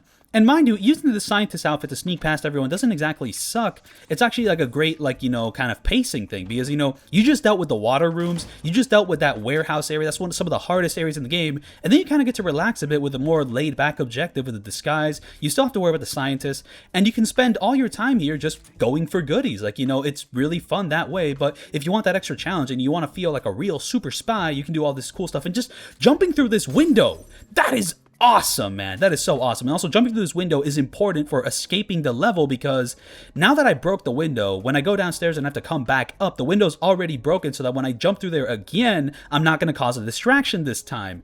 Oh, it's so cool. And look at the framing here. Isn't that framing so awesome? Did you see the way the guard was already leaving the door and wasn't looking in my direction? Oh, that's so cool. My timing's pretty good. Like, you know, I knocked on the wall to distract that one guard, and then like one guard got distracted by the noise I made by breaking the window. But I'm not 100% sure how consistent this strategy can be, because I've had moments where I wouldn't use the box here. I would like pretty much just like wait by the stairs, like hiding behind a wall. But sometimes a guard would go straight to the stairs to check out my location. I actually recorded a pretty funny clip where he checks my location. He doesn't spot me, but then he spots me at the very last second. Like, just, oh, it's so cool.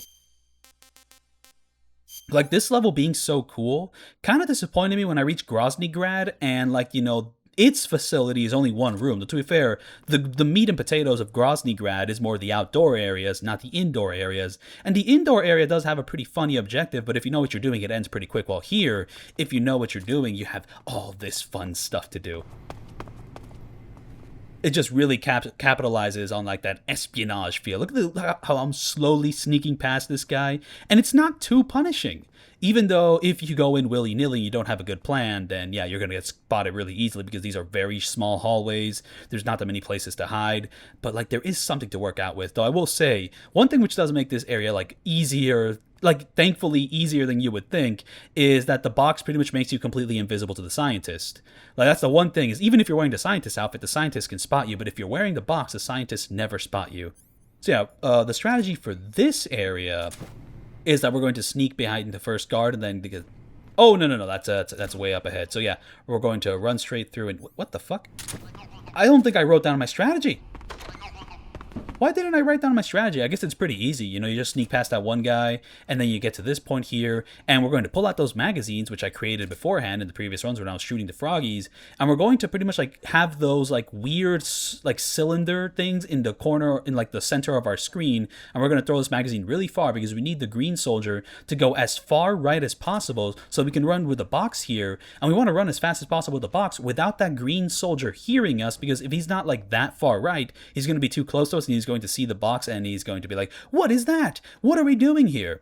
So Snake Eater, I'm not going to talk too much narrative here, but one thing which Snake Eater likes to do is have characters repeat things multiple times. This is a mark of good screenplays, is that instead of a character saying, I like to do this thing, the character instead will do that thing 3 times through the course of the narrative to pretty much naturally show you, oh, he likes to do this thing. And Snake Eater likes to do this thing where like a total babe will tell you what your plan is for the rest of the game. When you first meet up with Eva, she says, okay, in order to reach this facility, you need to go to the jungle here, you need to go to this water room here, you need to sneak into the facility using a scientist outfit. All that is dictated to you before you reach the first Ocelot fight. And then you reach Graniny here, a total babe, and he tells you everything you have to do to reach the next facility, Groznyj Grad. And this continues throughout the rest of the game. Total babes just telling you what you'll be doing for the rest of the game. So the strategy you're going to do here is you're going to sneak behind the first guard, and then get the Sig Spray, and then you're going to... Oh my god, what am I doing? I wrote my instructions wrong. I don't get the Sig Spray the first time I go through here. I get it on the second time through. But yeah, you're going to pretty much use the box to open the door sneakily, and since you're in the box, the enemies aren't going to notice you. You're going to throw a magazine to distract the green guy when he's in that position, and then you're going to run with the box as quickly as possible to get to this position, and then you're going to sneak past this guy, and then boom, we're going to be able to go upstairs and be just fine, though there is one final thing we have to do to leave the area. And also, the fact that this facility has multiple entrances is so cool, because there's like, you can leave upstairs, you can leave downstairs. Like, I like how I enter and exit this facility without ever going through the front door, which means even I am trying to visit optional areas, but there's still a few areas of this level that I never visit. I never visit like the front office. And this area just looks so cool, like the way the fixed camera angle like frames everything. That's another reason why I wanted to play with the fixed camera angles, is that, you know, back in the day, I played with the 3D camera because I was a casual at this game, and I think the 3D camera is a great addition by Subsistence, and it definitely opens the playing field for more people to play this game, because the fixed camera angle is a bit of a big ask, and there are certain moments of this game that I think are really frustrating with a fixed camera angle, particularly boss fights like the End or the Fury, where if you want to go straight towards him, in certain areas, like the camera will just be not pointing at him, so you'll be going straight towards him. You have like no peripheral vision whatsoever.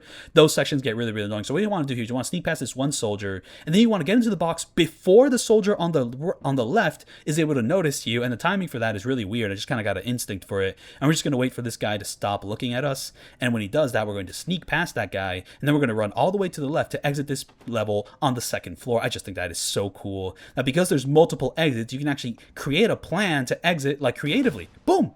We're outside!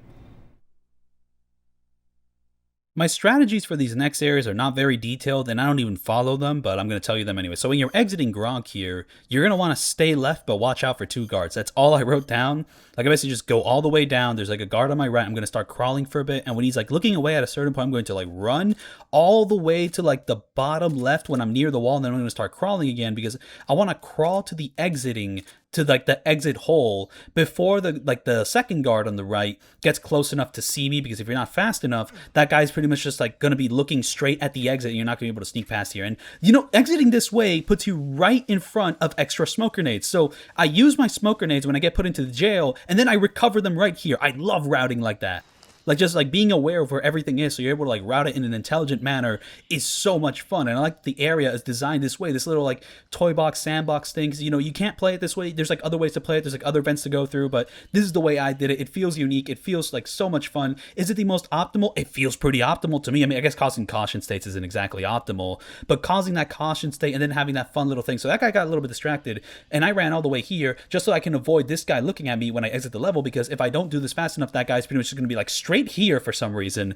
So yeah, that's pretty annoying. And then when you're leaving Gronk here, you can distract the first guard once, then crawl to the bottom end of the map, and you can pretty much run to enter the Fear boss fight. However, I'm very scared because it's like the ending of like this particular save, so I play it extra safe, extra slow, just to be like very, very wary, because I've gotten caught before at this exact moment, and it was so frustrating.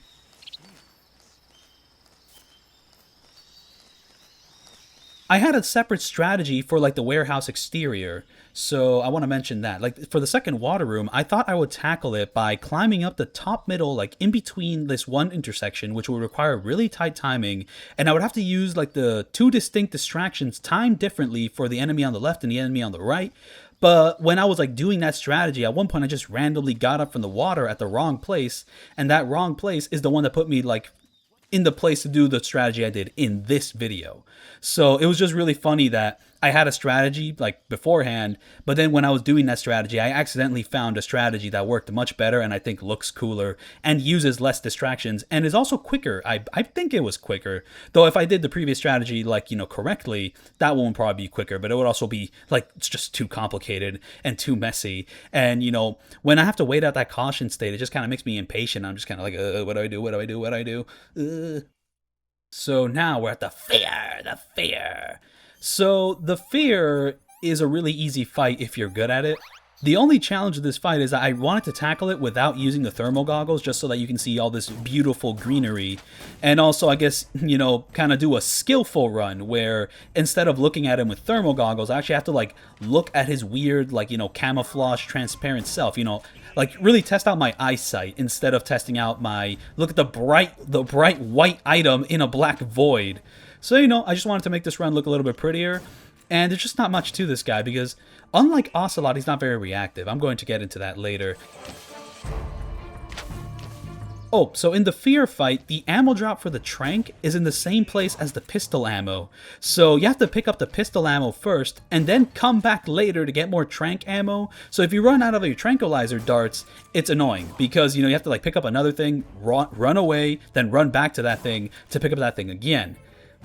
And yeah, Snake Eater, okay, so yeah, once we reach like the second half of the fight, I'm just going to throw as all my poison dart frogs, even though I actually didn't equip all my poison dart frogs, but because you have a limit of only 8 items on you, I guess, because I want to carry these other things like my tranquilizer thing and all my other items, now we're stuck here. So now the fight's pretty much just going to play itself, except for the fact that I run out of ammo. I have to go pick up ammo. But yeah, beforehand, I did something much cheaper, where I did a stun grenade. I used a fake death pill, and then I woke up, I threw a stun grenade, and I shot him with the AK-47, and there's a glitch in the game where that pretty much depletes his, like, stamina. So you can, like, cheese this entire fight that way and speedrun it, but instead I decided to do a more fair fight, but still do the creative thing where you use the poison dart frogs to poison him, because if you don't do this, he is going to hunt the animals in the area to refill his stamina bar. But yeah, Snake Eater is just a bit front-loaded with these point-and-shoot boss fights, because I find it kind of hard to say that Snake Eater has some of the best boss fights in the franchise, but it really does, because these boss fights are really, really killer for the most part. Aside from the Shagohod and the Pain, these fights are mostly like pretty killer, no filler, but it is a bit front-loaded with these point-and-shoot boss fights like Ocelot, the Pain, and the Fear. Ocelot and the Pain are the most apparent because you're on one platform, the boss is on another platform, you can't reach in any way, so all notions of physically attacking them is out of the question. The entire thing hinges on point-and-shoot, so it makes these encounters feel like a shooting gallery, but not that there's anything wrong with that, because Ocelot is really dope. There's multiple phases to his fight, dope secrets, awesome music, and if you're playing well, the fight ends quick. The Pain, I am not so favorable towards. Despite all the neat tricks with this design, none of them make the point-and-shoot aspect of the encounter any less apparent. Hell, it's worse with him. Like, that fight can be just such a slog. And the Fear separates himself by having you in the same area as him, but he might be the most point-and-shoot of them all. He might be the most point-and-shoot boss fight of them all if you're playing correctly. Because in his first phase, with him jumping around and trying to fire at you, if you land a shot before he fires, he never shoots, he's never reactive. So you're just standing there, literally in a shooting gallery, just hitting all the things. It's like I'm at Dave & Buster's, as long as you hit all the targets on time, like the timer doesn't run out. You just kind of keep going, and you get to win the game, basically, until the second phase, where then you have to be a little bit more creative. I do find that folks sometimes miss the forest for the trees when complaining about movie games. Like, I get the frustration of a game lacking any actual gameplay, but some people go so hard into hating the concept of a movie game that they end up saying things like, games shouldn't have pretty graphics, gameplay is more important, but the pretty graphics they're talking about is stellar cinematography and framing, which reinforces the game feel like in Metal Gear Solid. So, please, have some, keep your mind open, because, this sort of framing makes the gameplay feel better. And also, to go back to the prison section, I'm not sure if I'm going crazy, but doing that section of rescuing Graniny, I noticed that the smoke grenade is way more visible on the PlayStation 2. When playing on the Vita, the effect is barely visible, but on the PS2, I actually had a hard time seeing through the smoke, which is the point of the smoke grenade. And here I should probably go into the strategy I'm doing for the final warehouse visit. So we're going to run near the barrels to go all the way right to hang down, then catch a railing, then switch to spider to immediately drop down and use the grenade tech to run left or down into hide in this one corner, where then you switch your camo, and then you shoot the frog, and then you wait for an opening to run upstairs to the door that slides open. And upstairs, you really want to be close to those barrels, because if you like run a little bit too close to the railing, the enemy might actually see you. So yeah, instead of having the fear camo like equipped the entire time, I'm gonna like, switch it here so that my, stamina meter doesn't immediately run out. I mean, what's the point of dealing with the fear if we're never going to actually use the fear camo? Like, I non-lethally took him out for a reason. So what we're really waiting for here is for the guard upstairs there to pretty much turn around, and then when he turns around, we're going to go around the left, because there's an enemy on our right who's about to like go in on our position, but because he's in that corner, we can get around here. And the water puddle there acts really weird. And also, when you do this, you don't want the guard on the right here to actually notice you going into that corner in the bottom left, because if he notices you, he goes to investigate the thing, and it kind of messes up the timing of everything. So before, I think I would do a version of that strategy without the fear camo, but I kept getting spotted by the guy on the right, which kept messing up the timing, so I decided to go with the fear camo, and it was more consistent that way. And the rest of these areas aren't exactly going to be too hard, but it is really cool that I finally get to do the optional area, which is one of the best areas in the game, which I would even call like the vertical slice, which Super Bunny Hop called it a vertical slice of gaming, and we'll get into what vertical slice means later. But the strategy for this area is that there are no enemies, you have no enemies, and you're just going to look back and shoot this frog here, and then you're just going to keep moving forward. The only thing you have to do in this area is like pick up a book. We're picking up books. We're not going to use books that many times throughout this walkthrough, but there will be points through the walkthrough where I'll use a lot of books. So it's nice to pick up as many books as possible, which on European Extreme, you can only pick up 5. But to get back to the fixed camera angle, like, it just makes Snake Eater look so much more beautiful. And something which the third-person camera kind of messes up is that it makes the areas look a lot smaller. And mind you, these are small areas, but when you have a fully controllable camera, it just makes the areas like a lot more boxy, a lot less immersive. The fixed camera angle just makes everything more immersive, more cinematic, more beautiful, and sometimes it's a little bit to the detriment of the gameplay, but it even helps the gameplay because when you have the fixed camera angle, the way Snake controls just feels more natural. So we're going to run there, we're going to shoot the frog, we're going to just keep running. There's a guard on our right here, but if we run like this, he's never going to notice us. But then there's going to come a point where we have to be very quiet, and we have to slowly walk around here, because if you rush through this area, there's going to be a bird that alerts the guard that's right in front of us. The guard that's right in front of us is not looking in our direction, but if that bird goes flying, then he's going to see the bird. So there's like a little trick that the game puts right in front of you to keep you on your toes, to make you, survey your environment, to be careful of everything. But yeah, I mean, the strategy here is basically you just run straight to the frog, then you run past the first enemy, then sneak past the second enemy slowly until you can shoot a mushroom to distract them, to run, then crawl before reaching the dark soil, and then you distract the third enemy with a frog to then run to the vertical slice area. But yeah, to get back to the fixed camera angle thing, so yeah, I wanted a no damage of this game, which showed off just how nice it looks when you play with the fixed camera angle. Because the fixed camera angle, it really adds to the benefit of the game. And I was originally considering playing the original version of Snake Eater, the original release, which only allowed you to use a fixed camera angle. But that version doesn't have European Extreme, at least in America. So I went with Subsistence, which at the very least, if you go into the menu, you can like pretty much make the camera option only appear as the fixed camera angle instead of having the ability to switch between them on the fly. Unless you're a really big expert on the game, and unless you know where every single Kerotan is placed, you wouldn't be able to tell the difference if this is the original Snake Eater or Snake Eater. Yeah. I think this game feels wonderful to play. Something really cool is going to happen. I'm going to throw the distraction, and the distraction activates the trap, which would sometimes make you hang. Sometimes when I was doing my no damage of this save file, I would actually get stuck in the hanging thing here and still be able to continue forward, but that's just like too much of a failure, even though you don't really take any damage from it, and sometimes I do get spotted by the enemy. But the trap physically my distraction physically interacts with the trap, leading to that reaction, just creating a really cool visual. So yeah, a vertical slice, you know how when you do a vertical slice of a cake, it's not a very long slice of cake, but it's a very deep cake? A vertical slice is sometimes used in development of something where they'll make like one room which showcases every single element of the game, like every depth, every corner, every like nook and cranny, every system working in perfect harmony. And this area I think just kind of works as a vertical slice of Snake Eater stealth gameplay, because it's like a little infiltration objective. It's a toy box, it's a sandbox. You can mess around with it, you can explode this thing, you can collect this thing, you can sneak past guards, you can fight guards. And it just like showcases the level of stealth gameplay, which just wasn't really that present in some of the previous games. But yeah, the strategy for this area is that you run all the way right to enter the house from the right. They can't stop you from doing this. And then you hide behind this door, and then we're going to stalk the enemy, and then we're going to stalk the enemy to the left quickly while still stalking to then until I can crawl. No, until I can run to crawl underneath the left bed to shoot the frog. Then I'm going to retrace my steps while that guard is distracted by the frog. And then I'm going to roll over the fence when I pretty much retrace my steps back to the entrance. And I'm going to run left to the place with the food. And then I'm going to run left until I reach higher ground. Then I'm going to run down until I exit the level. Once you have this strategy down, it is actually that easy, but figuring out this strategy was a little bit challenging, though. A lot of this area is me just kind of running around in an empty green space. But it should be noted that you are not safe when you're in the empty green areas. There is like a kind of patrol squad just going around the foresty areas of this level, kind of like in a circle. It's just that the path I follow, I don't like pretty much like interact with them, but they are in the area and you do have to be aware of them.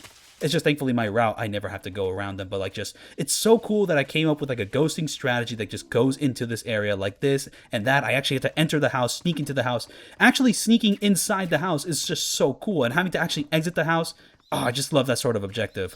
Now, you don't have to do this. If you just want to get the froggy, you could go to a safer location, snipe it, and then leave quicker. But if you want to actually infiltrate the house, this is how you do it. And you also have to like run left and then go down here, because sometimes when I was doing this run, I would accidentally go up. And if you go up, you'll realize that there's a sneakier way to enter like the supply closet with all the food. You pretty much just like go around it. And there's also a way to climb onto the roof of the house, and just like there's so many ways to approach this level. And my one flaw in this run here is I really should have picked up more goodies, because the only reason you would come here is to pick up goodies, and the only goodies I picked up is food. I didn't pick up any ammo, so it's like, what the hell? Though, to be fair, the next fight is going to be very reliant on stamina and eating and food, so it's a good thing I picked up some food that can't rot. Eating animals is great, but if you save the game and come back too late, your food rots. But, oh, there's a funny thing with rotting food in this game, because I've had this very rare situation where most of the time when you eat a rotten food, Snake will be like, ugh, it's rotten, ugh. But then there'll be times where I'll eat a rotten food, like, I don't know, like I'll reload the same section over and over and over and over. And like on the 30th reload, for some reason, when I eat the food, Snake's like, oh, pretty good, even though the food is completely rotten. Like, I don't know if that was like a glitch, or if it's just like a very rare outcome that can happen when you eat rotten food. You know, you just have it like laying in the fridge. It's like, oh, I really don't want it to go to waste. I might as well eat it right now. And yeah, I guess it can happen. So when you're playing Snake Eater, sometimes when you eat a rotten food, it won't actually hurt you. Honestly, eating rotten food isn't too bad in this game, except for the times where you have to like take digestive medicine. But hey, if you want to use the cure system, hey, there's your answer. You know, eat some rotten food and use those digestive medicines. It'll make like the medicine pickups that you do throughout the game and all those little supply ports feel like less useless. So I made a massive mistake in the previous parts of my video by not picking up more stun grenades. Before you enter this fight with the end, where you throw a smoke grenade to sneak around here, then you use the box to get to this point to hit the first frog of the boss fight. It is convenient at the beginning of the end, he's going to be stuck in one location, and that one location that he's going to be stuck in is going to allow you to pretty much go to every single frog in the area, take care of them, and then start the end boss fight proper, which is one of the greatest boss fights in any video game, one of the greatest stealth boss fights, the best boss fight in this game, and just like a monument to just like the brilliance of Snake Eater and its more patience-based sneaking around. But if you want to fight this fight quicker, you should come in here with all your stun grenades available. I came in here with only one stun grenade, and the fight is going to drag on because of it. But then again, the fight dragging on is how a normal player would play the fight.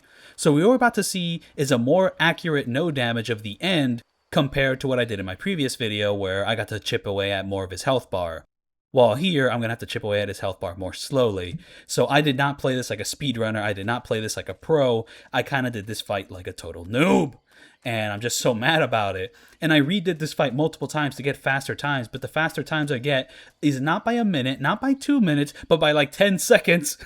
So it's like, oh. I uploaded like a video before I finished this no damage saying god awful the end no damage, and it's like I uploaded that video thinking, oh, my next attempt I'm going to shave off a lot of time, and then I record this attempt and this attempt is not that much shorter. Oh man, this frog is a fucking asshole, because if you don't know where he is specifically, you're never going to find him. Like, he's hidden very, very well. And this is something I want to complain about in the George Soloniki video, is that when he's hunting for these Kerotans, he's using the third-person controllable camera, and sometimes the way he points it, it kind of makes it hard to compare with the fixed camera angles of my run. Because the fixed camera angles show the frog in a very different position compared to like the third-person camera he uses to sign them.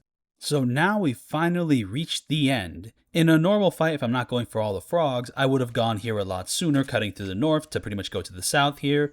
And one of my biggest worries about the end boss fight is just not being familiar with these areas. You do have to be somewhat intimate with like the way these areas are designed, where to go, how to find him. And you know, if he's in a certain area, well, does that mean he's there or here? Because I'm also going to be using the directional mic a lot because I will be playing this fight somewhat normally. But here's a little sneak peek at the speedrun method. So if I had more than one stun grenade, I would be able to deal all this nice damage to him, but because I only have one, I used the one and done, and then I have to kind of like hit him with the normal thing. So I still deal a lot of damage to him pretty early on, but I could have dealt more damage if I had more stun grenades. And I think the smoke grenades kind of work for him, but like every time I try to use the smoke grenades, I always run into some issue. And this strategy is a bit annoying because you have to like kind of throw the stun grenade in such a way which actually stuns him, and also look away from the stun grenade so that you're not blinded for too long. So the end could either run here or he could run to the other place, but if he runs here, he could either be there or slightly more forward, but he's usually always going to be there. And here, I'm trying to save time by just sniping him across the map, though honestly, I probably could have dealt more damage if I just snuck up on him, but I guess to save time, I decided to do that. And if I wanted to save time, maybe I should have, did these rolls, like, more correctly, because I keep missing them. I'm not always going to miss them, but I keep missing them. Oh, and here's a fun thing. Because he went that way, I'm going to go this way to pick up the ammo in the supply deposit. And something which really annoys me about, like, the supply deposit in this area is that it doesn't have any stun grenades. It has a bunch of ammo for a bunch of weapons I don't give a fuck about, but 0 stun grenades. And yeah, to not take damage when falling down here, fall down on this one, then fall down on that one, and then you go here. So yeah, if you're familiar with how this area operates, you're going to be able to traverse every little like nook and cranny a lot more effectively. But if you're lost and you don't know where to go, and especially if you don't know where the end is or have trouble locating him, then yeah, this fight's going to last a lot longer. I have a decent idea of where he is, and this fight's still going to take over 10 minutes for me. Which, hey, I mean, I did spend some time hunting those frogs. I did spend some time hunting those frogs. So that's why it took so long. So now to talk about something unrelated, I remember my father taking me to the theater to watch 2 films in particular as a child. One of them was The Wild from 2006, and the other was Valiant from 2005. And yeah, when I enter this area, I use the mic, I try to see where he's breathing, and I start rushing over there. And then there's going to come a point where once I'm a little bit more out in the open, I'm going to activate the fear camo and start running to the position where I think he is. And when I'm really, really close, then I take the fear camo off, I put on my normal camo, and I start sneaking up on him to pretty much land a nice shot. But it's like, yeah, whenever I'm trying to like find where this guy is breathing, some of the locations he hides in, I'm not very familiar with. So sometimes I think, oh, he's here? No, he's actually way higher up, or oh, you passed him. It's like, ugh. I'm always scared with this fight. I'm not like 100% sure what I'm doing. But yeah, using the spider to kind of speed things up definitely helped me out, but I still kind of was a bit slow when I finally reached him. And yeah, using the thermal goggles to track his footprints, I was kind of thinking, what if I never used the thermal goggles in this fight? I'm like, yeah, what if I never released this video? But yeah, you could maybe see his footprints. They're like red on the green grass, but yeah, these thermal goggles help a lot. And it doesn't help that there's certain phases of this fight where his footprints just start disappearing because of the fog or the rain or a combination of all those things. Like, this fight is very dynamic, it's very slow paced. I was wondering if it was possible to pick up the non-lethal sniper rifle before this section, but it just doesn't seem likely. So this is kind of still a sniping encounter if you have ammo for your like non-lethal gun here. And yeah, that's the reason I went to the supply deposit. I wanted to pick up more ammo for the non-lethal gun so I wouldn't have to sneak up on him every single time I wanted to shoot him. I could like hit him from a distance to save me some time, like be sneaky, be hidden, and actually land some shots. So this is a more accurate, normal playthrough of the fight, kind of showing off its natural qualities when you're not speedrunning it. Because one thing about speedrunning the end is that, yeah, you don't get to experience the end. You don't get to experience one of the best stealth boss fights in the game. And look, I miss my shot, he fires, he misses, and then I finally land my shots. That's such a cool moment. Like, even though this is a bit of a sloppy attempt, it's so cool. It's still so cool. This is still the best fight in the game. Still, like, maybe the best fight in the entire Metal Gear Solid franchise. Just, oh, man. Like, the previous sniping fights were like, the Wolf, I forgot his name, Sniper Wolf, and that one part with Vamp, but now we have this. Like, this is such a great evolution. And hell, I mean, like, the future entries don't really match it, though. I will say that one sniping battle in Metal Gear Solid 4 is a pretty great way to, like, get back to it. And right here, I think something really cool is going to happen, but before I get to that cool part, I should probably go back to my story about seeing animated children's film as a child. Both of those animated features, The Wild from 2006 and Valiant from 2005, both were animated features, and both were memorable theater experiences for me, because seeing The Wild in that dark cinema awakens like a weird nostalgia for me. It felt very cool to do that back then. And while seeing Valiant, that was memorable because I was seated in the second row of the theater for the first time in my remembered life. Very strange. But the most memorable part about the legacy of these two films is that they're both widely considered fucking terrible. But what's cool about this moment when I'm sneaking here is that the end is staring straight at me. So if I get up and I start moving really, really fast, he's going to shoot me. So I'm moving really, really slow and trying very hard to still be camouflaged so the end just doesn't eliminate me from existence. Though, the thing about the end is that he never actually tries to kill you in this fight. Every single shot he fires at you is non-lethal, and even if you completely run out of stamina, he doesn't kill you. He does something very cheeky. He pretty much just drags you back to the prison of the first infiltration mission when you have to go rescue Grant. We have to meet up with Graniny. So, I mean, I'm just thinking, what sort of player would actually go all the way back to the prison? Would actually, go through the entire area again to reach the end again? What player would do that? What player wouldn't just reload a save file, But it is funny that the end isn't really, the type to want to kill you. He's the type to just want to have a dope, epic battle. So if you fail, he's like, I'm going to throw you in prison, and then you'll have to try again some other time. So then the end's going to run to that little hidey point, and then we're going to snipe him from here again. I really should have used the 6 spray on him at least once before sniping him all the time, because there comes a point where I only had 2 bullets of my tranquilizer ammo, and I should have saved that for the final parts of his health bar instead of using my tranquilizer ammo all the time. But yeah, no, just confirming with the mic that he's there. One annoying thing is that I try to use the thermal goggles to confirm whether or not the end is in a bush or something, and that I'm not confusing it with anything. But then if there's a lot of fog in the area, his heat signature just doesn't show up on the thermal goggles, so it's kind of hard to see him. He's actually camouflaged. I can't see a fucking thing. But to get back to the theater experience, yeah, both of those movies are considered fucking terrible. I was taken to see some nonsense just because it was animated and for kids, and it's not like I objected. And The Wild is especially notable because it's famous for being a ripoff of Madagascar. Or maybe Madagascar ripped off the idea of The Wild and finished their movie quicker before The Wild was able to come out. I don't even know. I don't know how that story goes specifically. I also got to see Madagascar, the first one, in theaters as a kid, and on film, because I remember that the film bracket circle thing that shows up on a film print was in the upper corner of the screen. That happened when I was watching Madagascar 1 in theaters for the first time. Very memorable experience. And then boom, see, this is the part where I really should have snuck up on him instead of firing, because now I have no ammo, and now the next time I have to face him, I actually have to sneak up behind him and hit him with the smoke grenades, when really I could have eliminated him with the last 2 bullets. Instead of wasting the last 2 bullets here, I should have just snuck up on him. And there I got to actually land some rolls to get him. And I love how he runs here and I roll here and he's right there, just And it's also great how reactive the end is, because there's a lot of little secrets to him if you don't want to fight him. Or if you do want to fight him, there's a lot of little secrets. There's a lot to this fight. It's so... Oh, man. Oh, just such a highlight of this game.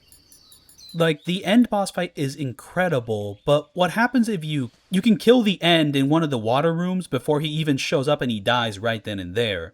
And if you do that, what happens afterwards also sounds awesome, but I can't do it if I actually want to fight the end and no damage him. But if you kill the end before you reach this area, the Ocelot unit is going to be patrolling it instead, and you have to eliminate all of them before leaving the level. And that just sounds so cool, because you have to explore these 3 massive areas, sneak around them, deal with enemy patrol patterns, take them out one by one. You're dealing with the enemies in the north, then you're dealing with them in the south, and then you're dealing with them in the east. What was it? East or west? I actually forgot. You have to eliminate the Ocelot unit in the west. You have to figure that out. That sounds amazing. But then again, the end is also amazing. But I guess the one thing is that he's always going to be in one area. While the Ocelot unit, I guess, seems like the way that's set up, there's going to be a bunch of them in every area, which means it feels like you're clearing out every single area. While when you're fighting the end here, it's like you're trying to hunt him across a massive field that's split up into 3 squares, instead of like eliminating, the opposition in every square. Do you get what I'm saying? And also, like I said before, if you lose to the end, he carries you back to the first prison of the game. So I can't imagine you actually doing that entire trek again instead of just reloading a save, unless you're really bad with saves.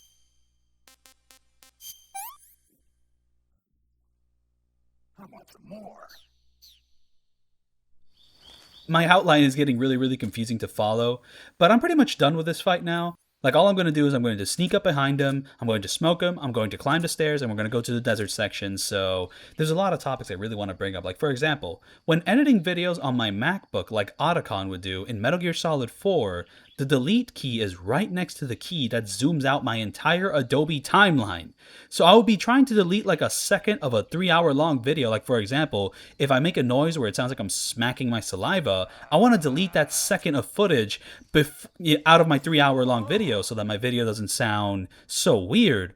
But sometimes I would accidentally press the wrong key and instead lay witness to the entire Adobe cosmos. A funny thing which happens here when I defeat the end is that I get him right when he tries to do his healing phase. I think one thing which does kind of frustrate me about the end is I don't know if I have the patience to deal with the end healing up his entire life bar. Like, I mean, if I see that happen, I'm like, okay, I'm going to reload a save. I'm not dealing with this. Though, if you want to have an authentic fight with him, maybe you just, deal with it. You drag it out. You let the fight go on for longer. I mean, letting this fight go on for long is very appealing, but I've gotten so frustrated with the end, like, healing himself, because every time he does it, I don't know where he is.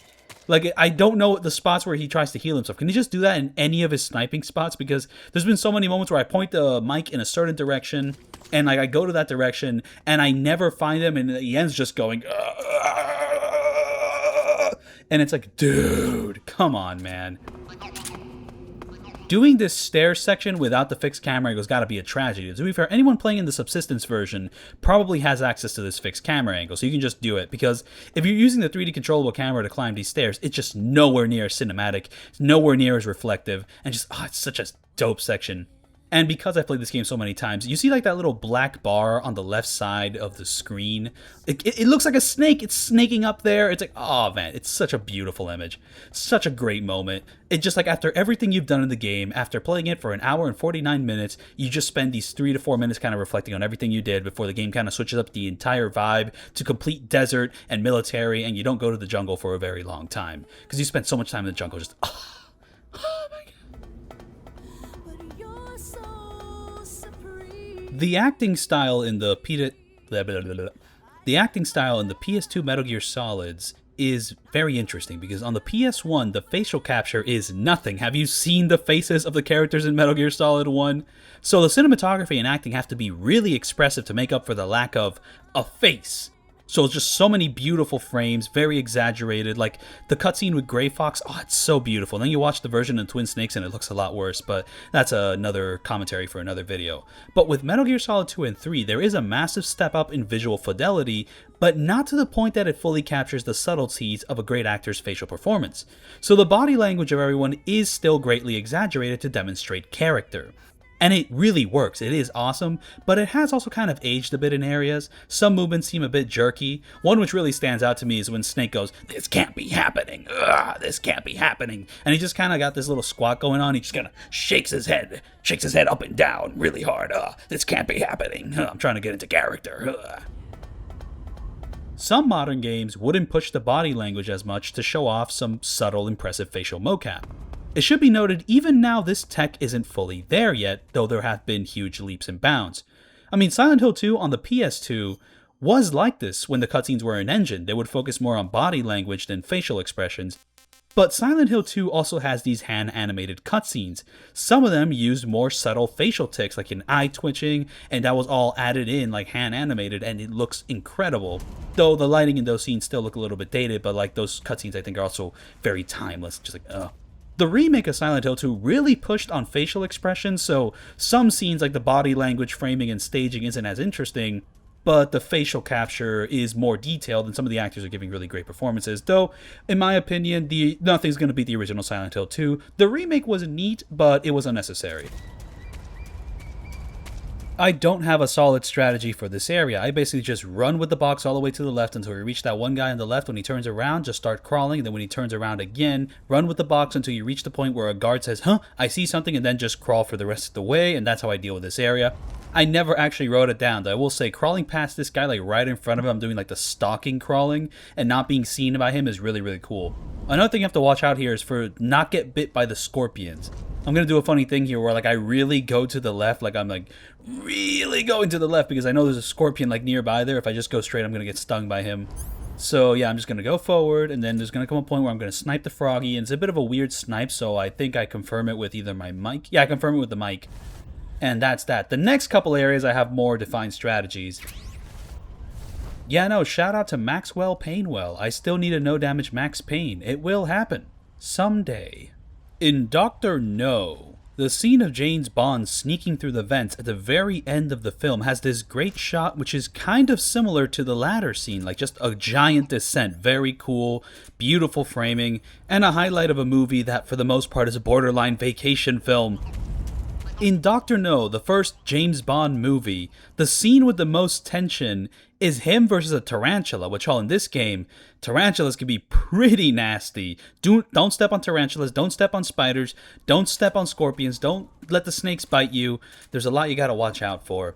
There are no tarantulas in this game, but a fun fact about old movies is that a lot of the time, like the killer spider movies, always tended to use a tarantula because they were like easier to teach tricks to and just like looked cooler than the average normal spider. Like the average normal spider could probably kill a lot of actors with its venom and can't really be taught tricks. Tarantulas can be taught tricks. So that's what I think is the reason why a lot of tarantulas get used in old movies like The Incredible Shrinking Man instead of an actual spider.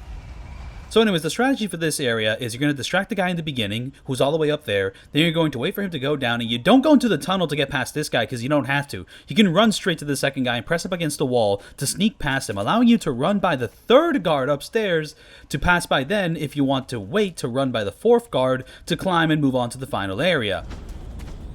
Everything I'm saying, did that make sense? Because we're going past this third guard right now. Now, you could take things slower, and if you take things slower, you will have to like kind of go in through a tunnel and wait in the tunnel for this guy to go downstairs, but you don't have to do any of that. If you go by really quickly by distracting that first guy to come downstairs, and by the time that guy's coming downstairs, you're already up against a wall or you're crawling to get past him. You can get past the second guy without having to go through the tunnels. Though going through the tunnels, there are some item drops which are pretty neat if you want to get some of that ammo. Because I am running pretty low on ammo from, fighting the end and all that. And here you can either go left to go straight into the area, or you could go right and enter the area from a vertical position. And the vertical position is going to give us a beautiful distraction we can take advantage of. And here I'm going to do something completely pointless. You don't have to eat food in this game to replenish your stamina, because the best camo in this area is the animals camo. And the animals camo allows you to aim without ever having like a shaky aim. So no matter how hungry you get, you can have perfect aim with the animals camo. So you don't really have to eat anything, but I decided to eat anything because I was a fool and I was foolish. So we're going to, kind of like spin around here to distract the guy down there. He's going to turn around, and when he turns around, then you roll downstairs. If you roll downstairs while he's looking straight at you, he's just going to see you and pretty much like end the entire mission. We're going to wait for him to go by, then after what we do afterwards is going to be so insane. Because you basically have to get a good angle on the frog, then you're going to shoot it to distract the second guard, and you're going to run as fast as possible to the exit while using the grenade tech so the final guard that's closest to the exit doesn't hear you run past while he's looking to his right. This is a strategy that's just bananas. And also, this frog is an asshole. It's so, like, weird to hit. Look how tiny it is. You can barely see. I mean, imagine watching this video in, like, 240p. You can't see a damn thing. You can't see this beautiful dust effect that's rolling around in the area. Like, this is definitely, like, one of my favorite parts of the game. Like, I love how it keeps the camo stealth, like, really strong, but just completely flips it. You're not hiding in grass anymore. You're hiding in the desert. And if you got the camo from Ocelot, you just have perfect thing. And yeah, you really need this guard by the exit to like not be looking straight at you. I don't know what the specific timing with that is, but like, man, that's like the trickiest section of the entire desert. Because you have to be quick enough so that the other guard doesn't spot you. You have to be quick enough so that the left guard is looking in the right direction and never catches a glimpse of you. And you also need to have a smart plan for dealing with the first guard. But now the strategy for this area is you're going to run all the way to the right to pick up the splinter camo, and then you're going to shoot the frog there. The placement to shoot the frog is pretty much standing right where you picked up the splinter camo. So if you didn't pick it up before because you were too busy sneaking past Scooby-Doo, it could spawn here. I also think it spawns in the warehouse area, but like you don't want to get it in the warehouse area. Oh, no, no, no.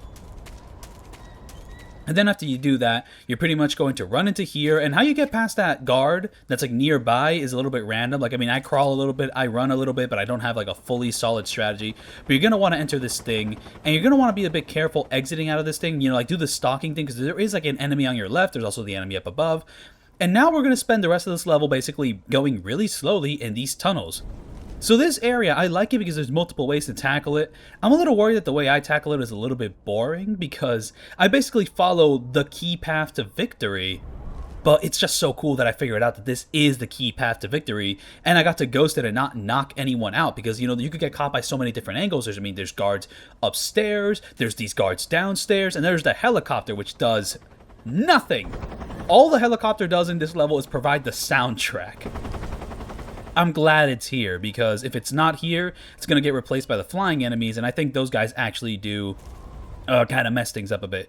So the way you're going to want to sneak past this guy is you're going to turn through his right, so we're going to climb this thing up here, we're going to wait for him to be a little bit further away from us, then we're going to drop down, because dropping down does create noise, so you don't want to drop down when he's too close. Then there's that guard up above there, so, I mean, I'm sure there's like a faster way to get past him if you like run when he's looking away, but I'm just going to crawl just to play it really safe. But then I'm not going to play it safe because I want to run fast enough to get past this guard before he does his normal patrol down here, because he has this habit of slowly checking like every exit until he slowly allows you to continue on. But if you run really fast to this area, you can pretty much like get to this point before that guy does his whole little patrol pattern and messes up your whole thing.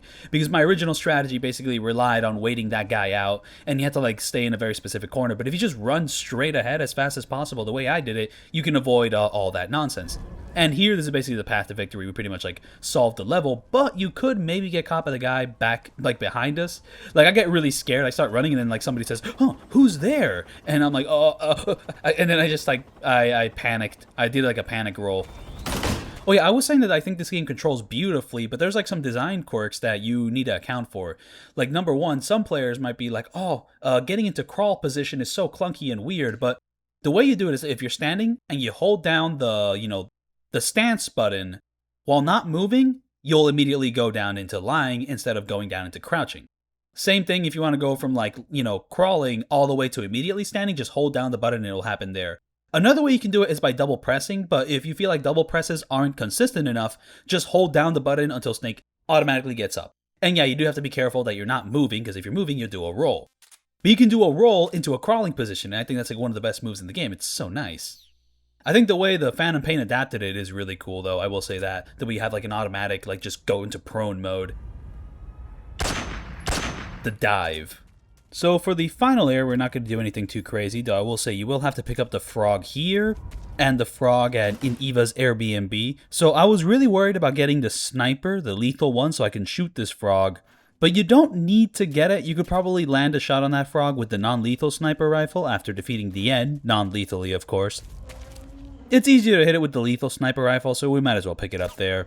But there is a couple frogs which are blocked off by a sniper, so you do need to have a sniper before this point, or you're not going to be able to shoot certain Kerotans in Groznyj Grad. I mean, hey, that one was right inside of Groznyj Grad. But yeah, the strategy here is that we're going to equip the spider camo, and we're just going to fall down 2 floors, and we're going to enter the next boss fight. So with the original Snake Eater camera, you can push it to see more of the area, and then you can click the right stick to keep the camera placed there. At least you could on the PS2. I don't know how the HD collection handles that. It probably works the same if you choose to only use the original camera in the menu. And I mentioned this before, but The Incredible Shrinking Man, I appreciate that movie more, like the more I see it. Like I appreciate the craft, the cinematography, the cuts, the staging, even the cheesy composite effects, with how silly they look, are really impressive. I just think it's a really cool movie. And it also made me think about something weird.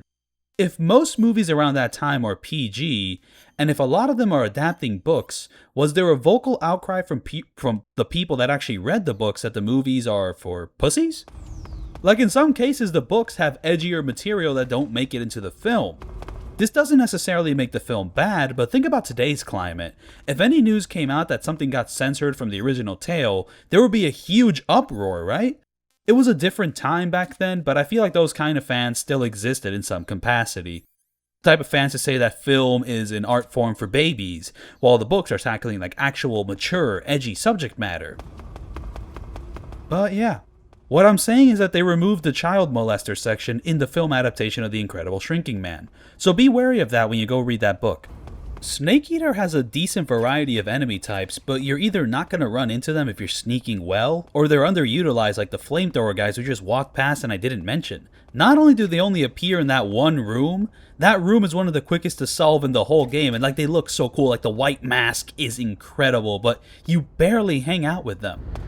Though I guess a lot of the time, the enemy types isn't what you're going to remember from Snake Eater, it's more the level design and the placements, because the same type of enemy guard takes on an entirely different danger level depending on its environment, because in the jungle, those guards aren't too bad because you can camouflage yourself really well. When you face those same guards in Groznyj Grad, you have nowhere near the same amount of camo, so their sightline just like naturally increases.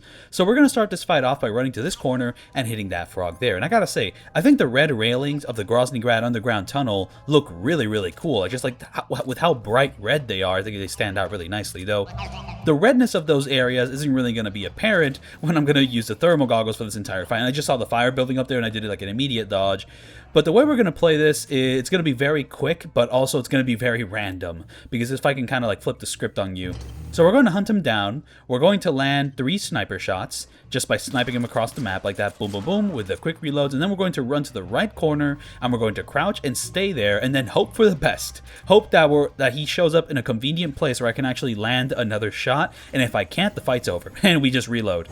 So if we do this strategy, the fight only takes like a minute or two, but it is random because he might be way closer, you might not react in time and he'll just get you. And then once we're done with that, we're going to go all the way to the bottom of the map and then hope that he actually shows up in an area that's very convenient for me, because if he doesn't, I am screwed. I did hear that this fight is even worse in the HD remaster, like the fire's like a little bit more random or like it gets to you faster, so this fight's already hard, and I'm sure it's harder in the HD remaster, but yeah, it's a little stealth thing, and as long as you have the sniper, you can take him out really quickly, but man, this guy's scary. Look at that. Like, I have to, like, get the fuck out of the way, and also have to, like, get back in there to land, like, an actual shot on this guy without touching the fire and without catching fire, and boom, there we go. That's the Fury fight. Pretty cool fight, but honestly, like, very random and scary as hell.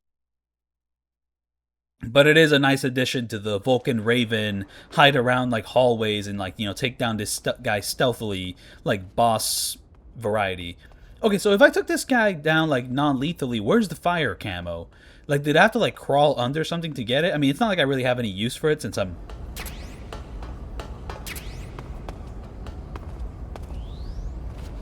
The different difficulties of Snake Eater give you different sized health bars. On the easiest difficulty, you have a massive health bar. And the higher the difficulty goes, the smaller your health bar gets until you have this minuscule thing in the top right left corner of the screen. Top right left corner? No, the top left corner of the screen. However, if you keep breaking your legs and sustaining serious injuries and then healing them and sustaining more injuries, you can actually grow your health bar to its maximum size again. You just have to keep breaking your legs over and over and over and over and over. But since this is a no damage run, I have no reason to do that. So we're going to run all the way left to land a shot on this frog, and then we're going to go all the way right to go to the next area to get the next frog. So like Groznyj Grad is an area with some optional places that you never have to visit, unless you need to get all the Kerotans, which in that case, we need to figure out how we're going to deal with this sandbox. And like, you can take like a somewhat non-linear approach with this. There is non-linear approaches with this. So I have to come up with my own like plan on how I want it to get, you know, which ones I want it to get, if I want to get them now, if I want to get them later. We're basically going to get all of them right now except for one area, because that one area we're going to have to like return to it. We're actually forced to return to it like basically immediately in one of the final sections of the game, so I decided to save the frog for that moment so I would never have to go to that area during this time to save me some time. But yeah, the strategy there is just run left, shoot frog, run right to enter the southeast. And in the southeast, we're going to run quickly up to slip back behind the first guard to make it to the stairs and shoot the frog, and then go down to enter the torture room. Except in this attempt, I'm not going to do that because we're going to have to climb the stairs after we leave the torture room anyways to enter like the north side of the map.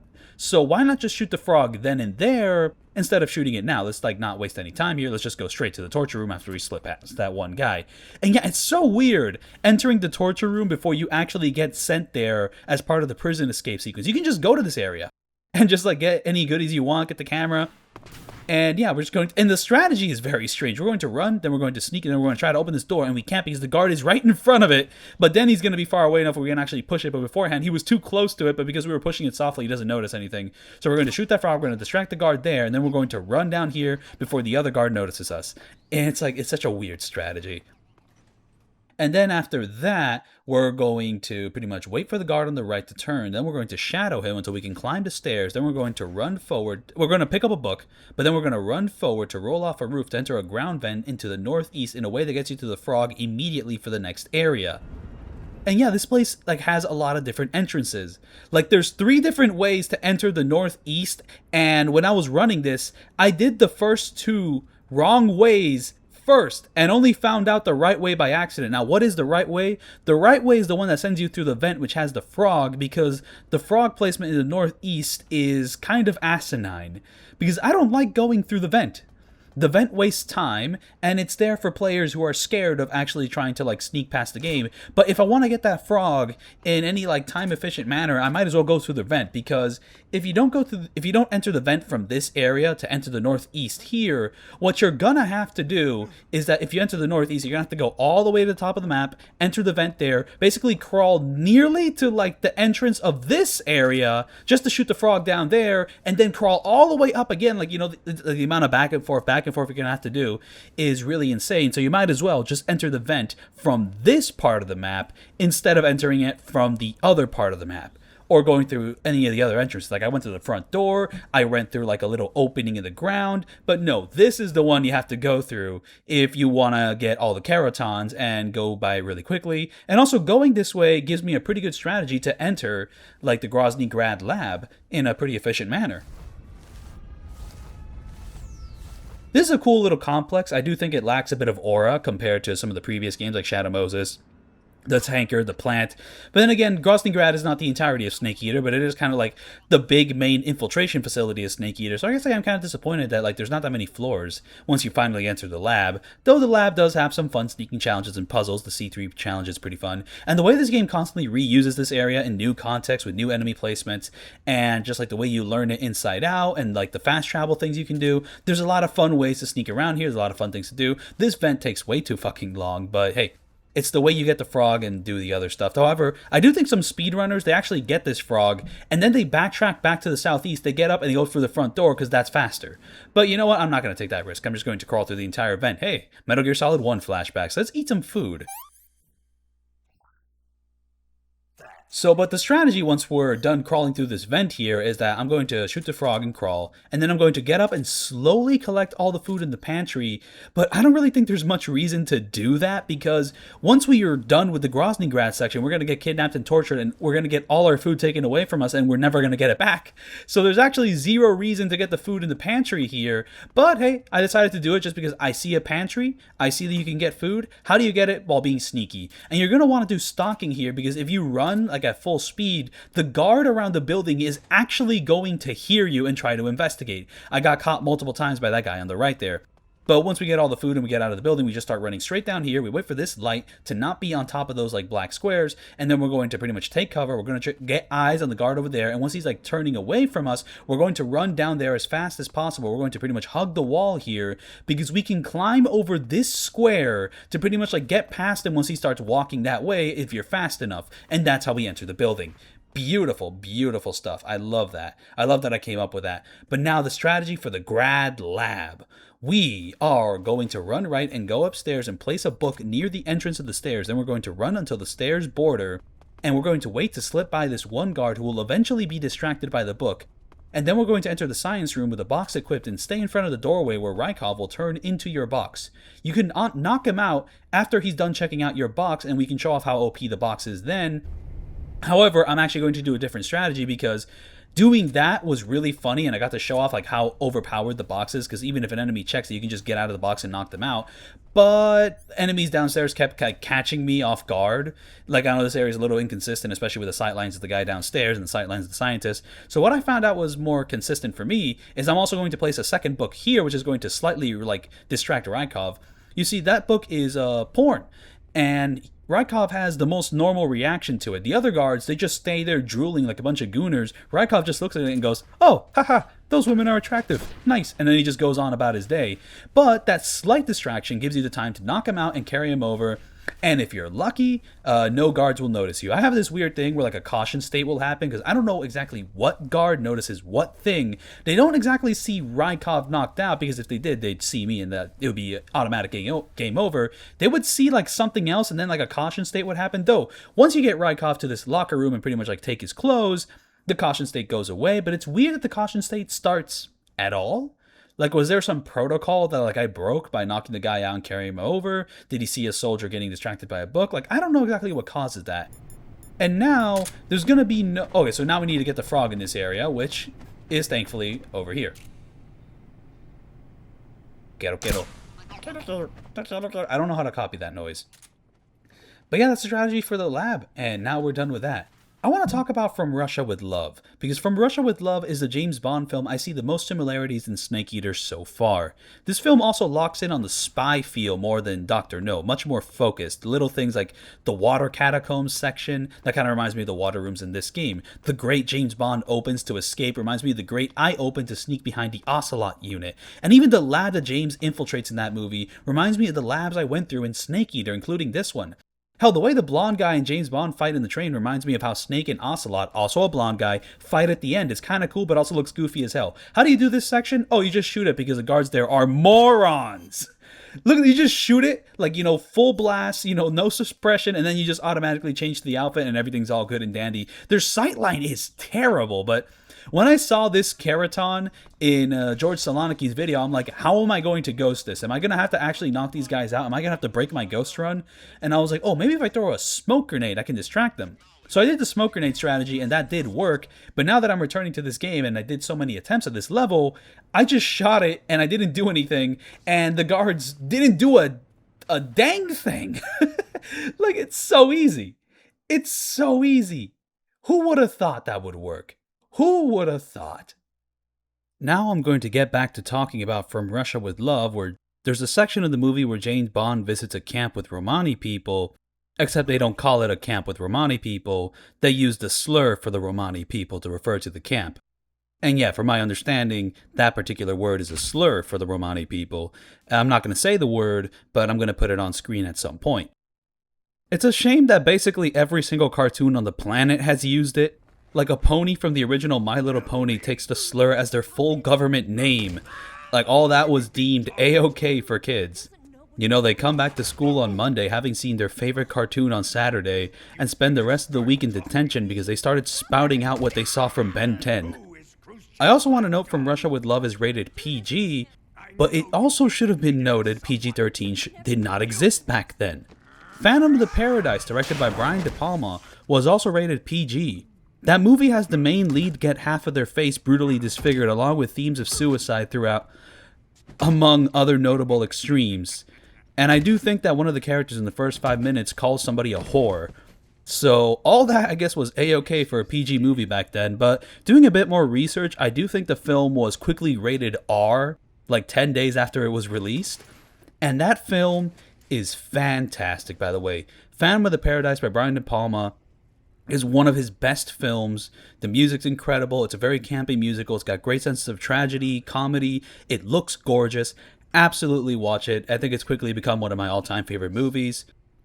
So do anything you can to see the Phantom of the Paradise. If you're a fan of the Phantom of the Opera, this is a great take on it. What a beautiful body you have. Great film. Daft Punk was inspired by it. Berserk was inspired by it. And I hope you too, the viewer, once you see it, will be inspired by it all those years later. That film came out in the 70s. But there was a point where the PG-13 ranking was created to tackle these more edgy films that didn't fit an R setting or a PG setting. Like, I believe the first Indiana Jones was PG, and that one has people's faces getting melted off. That would scar any PG child. I think Jaws nowadays would probably be rated PG-13, but because it released back in the day, it was rated PG. So that's a little filmic fun fact I wanted to bring up. Though I will say I do think there are some films that defend themselves from corrupting the youth. Because even if a film's rated R, I think a child is still going to want to see them. You know, they'll sneak into the theater, they'll try to get in. But there are some films that are made in such a way to stop any child from taking the wrong message from it. Any child that watches The Godfather is not going to want to become part of the mafia because Francis Ford Coppola designed the first 10 minutes in such a way where a child will immediately fall asleep before they finish it. So only adults will be able to watch it, and adults will have the maturity to know I should not join the mafia. Anyways, I thought this was removed in Subsistence, but no, it was only removed in the HD collection. This is like a nightmare hack and slash. I believe it's called the Guy Savage part of the game, and you're just tearing up like these weird zombie police people, and you're like this weird werewolf. You go, rah, rah, rah, rah, rah. Look at this. This looks ridiculous. I'm so sad this isn't in the HD remaster because, I mean, look how this thing is chugging when you turn into like a weird werewolf with glowing white hair just running all over the place. When you're defeating the enemies, they're all, ow! Wait, oh, I'm getting myself the hiccups now.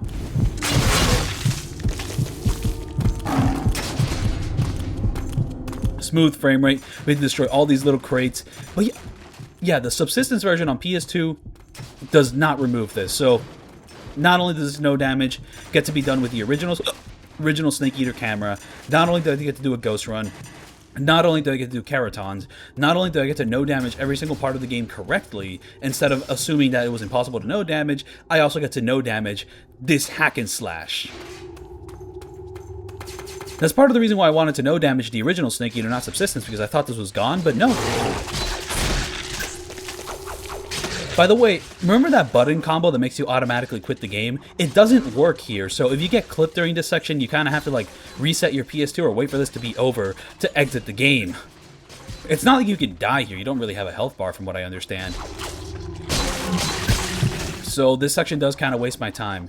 And also, if you're a speedrunner, or rather, if you're playing this game without using any saves, you're never going to reach this part, because the way you reach this part is by creating a save when Snake is in prison, then reloading that save, and that pretty much gets you into this hack and slash mode. And since I am using my 24 saves, I do get to play this hack and slash, but if you're doing no saves, you're never going to reach this, and you might as well be playing the HD collection. Now, the Delta remake did add this back in, but adding it back in is a little bit disingenuous, because it basically did like a whole new version of it, and it was like shadow developed by Platinum Games, and it has different gameplay, different visuals, but it is cool that they kind of like paid homage to it in Delta if you do play that new remake. With how many movies the paramedic mentions when you're saving the game, I do wonder how many of them Kojima loves with all his heart, and how many he just put on there to fill a quota for the films from that era. You know, the problem might actually be worse with the Letterboxd app, because you can track everything, but soon the memory of the films can fade while your tracking remains. But what if you forgot about what that film meant to you? What if your opinion changed? What if that 3.5 star rating, what if it's just meaningless to you now? You know, the times, man. The times. By the way, to escape the torture room, you just use the code 14475 and you leave. This is shown to you by the Sorrow in one of the cutscenes, and if you become buddy-buddy with Johnny here and you get an extra cutscene, there's an interactable section where you get to look at a photograph from him, and it shows you the code. So that's how you know what code to use there. Some games will have codes, which will remain the same on every single playthrough, so if you know the code ahead of time, you can just use it. And some games design themselves in such a way where you have to pick up the code before you can use it. Alien Isolation is like that. Anyways, the strategy for the Southeast Torture Escape is that you sneak past the same guard that we sneaked past 2 times before to go to the Southwest. And we really do want to go to the Southwest, so we shadow him here. And man, this section is so crazy that I'm just going to go over all the strategies for the next areas. So for the Southwest Torture, we're going to go left until we reach the top wall. Then we wait for the guard there to turn around, to go straight left, to hide behind the truck, to go up to the door into the Northwest section. Oh my gosh, I think I actually messed up the names here. I think we go into the Northeast section there. So in the Northeast section, we go left to go to the northwest section. And then the northwest section is where all my troubles begin. And this is one of the strategies I employed. So we go to the second or third tank from the right, and we wait out the 2 guards for them to turn around. Then we shadow the guy going forward until you reach the final row of tanks. Then you crawl into the right one to hide from the enemy when he turns around. Then you run up and take cover behind a black box where the next enemy is very close by. Once that guy starts moving, knock to distract him, then run out and throw the bat to distract the second guard in that formation. Run diagonal right and pray the dog or the enemy up ahead don't get you, and crawl to the sewers. The prison escape sections tortured the hell out of me because that strategy I mentioned for like that final area in the southwest, I didn't do it. I actually changed the strategy to be more consistent because when I knock on the thing and I throw the distraction there, it was so inconsistent for me that I was just losing my mind. And then I found out a way to make it more consistent, which I'm going to go into. But let me tell you about how much this tortured me. I came up with a crazy strategy, right? Which normally on the PS2 involves distracting a guard with a knock and then using the bat to distract another guard. And then I redid the strat on the PS Vita to remember the method again to write it down so I have a plan when I start recording my run. So now I'm recording my run and this method is a pain in the ass. I throw the bat and it distracts the first guard instead of the second. The dog keeps noticing me and ruining everything. And sometimes the guard by the entrance ruins everything before I even get to the black box to knock on it. Nothing was going right, and mind you, the strat was possible because I managed to do it once or twice during a practice round, but I kept messing up. And then I remembered a book on the roof of the jail. I picked it up before, but what if I didn't? So I redid my entire previous save when I was just sneaking through this place with all my equipment, just so I didn't pick up the book that time in case it shows up during the prison escape. I escaped prison and the book doesn't spawn anymore. So it doesn't matter if you picked it up before or didn't pick it up before because it's never going to spawn when you don't have any equipment when you reach the roof there. So, oops. But I saved over the file of my previous save, meaning I redid my entire no damage of that part. I had to do it for a third time because the second time I saved over, so I did it for a third time to pick up the book again in order to have as many books as possible for later, and my only consolation there being that my third no damage of that section was 30 seconds faster than the previous 2. And then I learned you can get a box after leaving prison. So I got the box and I spent a few hours trying out box strats, hoping it would offer an easier way through, easier way than my old strat, but alas, it didn't. I had to do my old strat, but doing all of this, I saw that one of these tanks you crawl under has a ration you can get. And in my footage, you probably saw me get that extra ration. So now I have 2 distraction items. Surely using 2 distraction items instead of 1 wouldn't magically make everything easier now, would it? Well, it would. Do you want to know why? You're about to find out. So we're going to go behind this box and we're going to wait a little bit. In fact, how about I stop talking so you can enjoy the ambience of the game?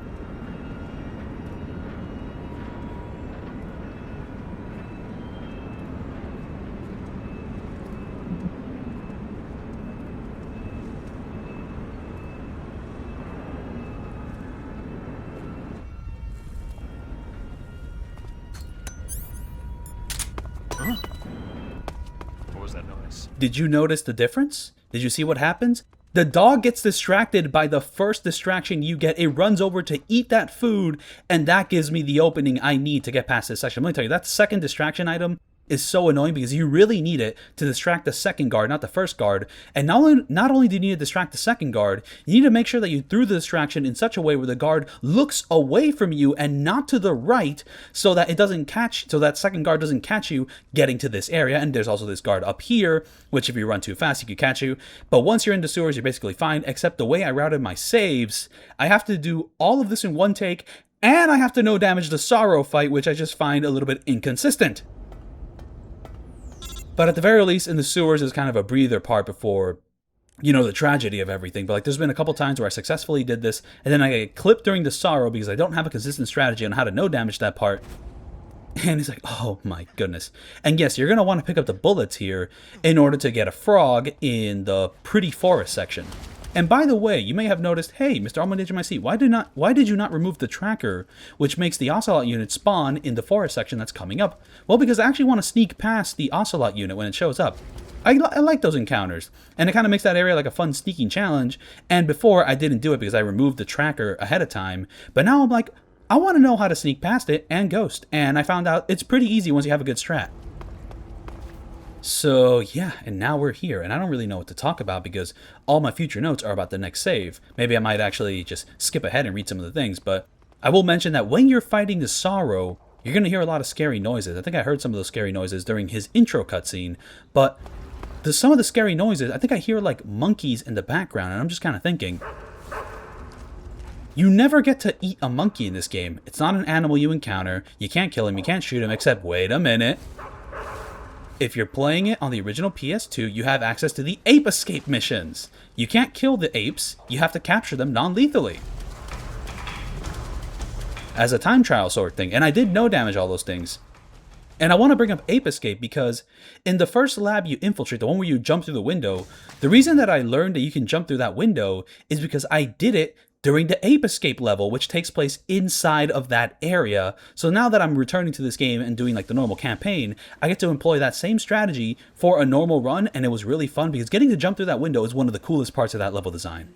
But now we're here, and this level is a kind of a metagame gimmick, where pretty much every enemy that you kill will show up here, but if you kill no one, the only enemies that show up are the main boss fights of the game because they all explode and die, which I guess wouldn't really count as your kill, but I guess story-wise they count as your kill. But if you don't kill anybody else, it's just these boss fights, and this will only last for 3 to 4 minutes.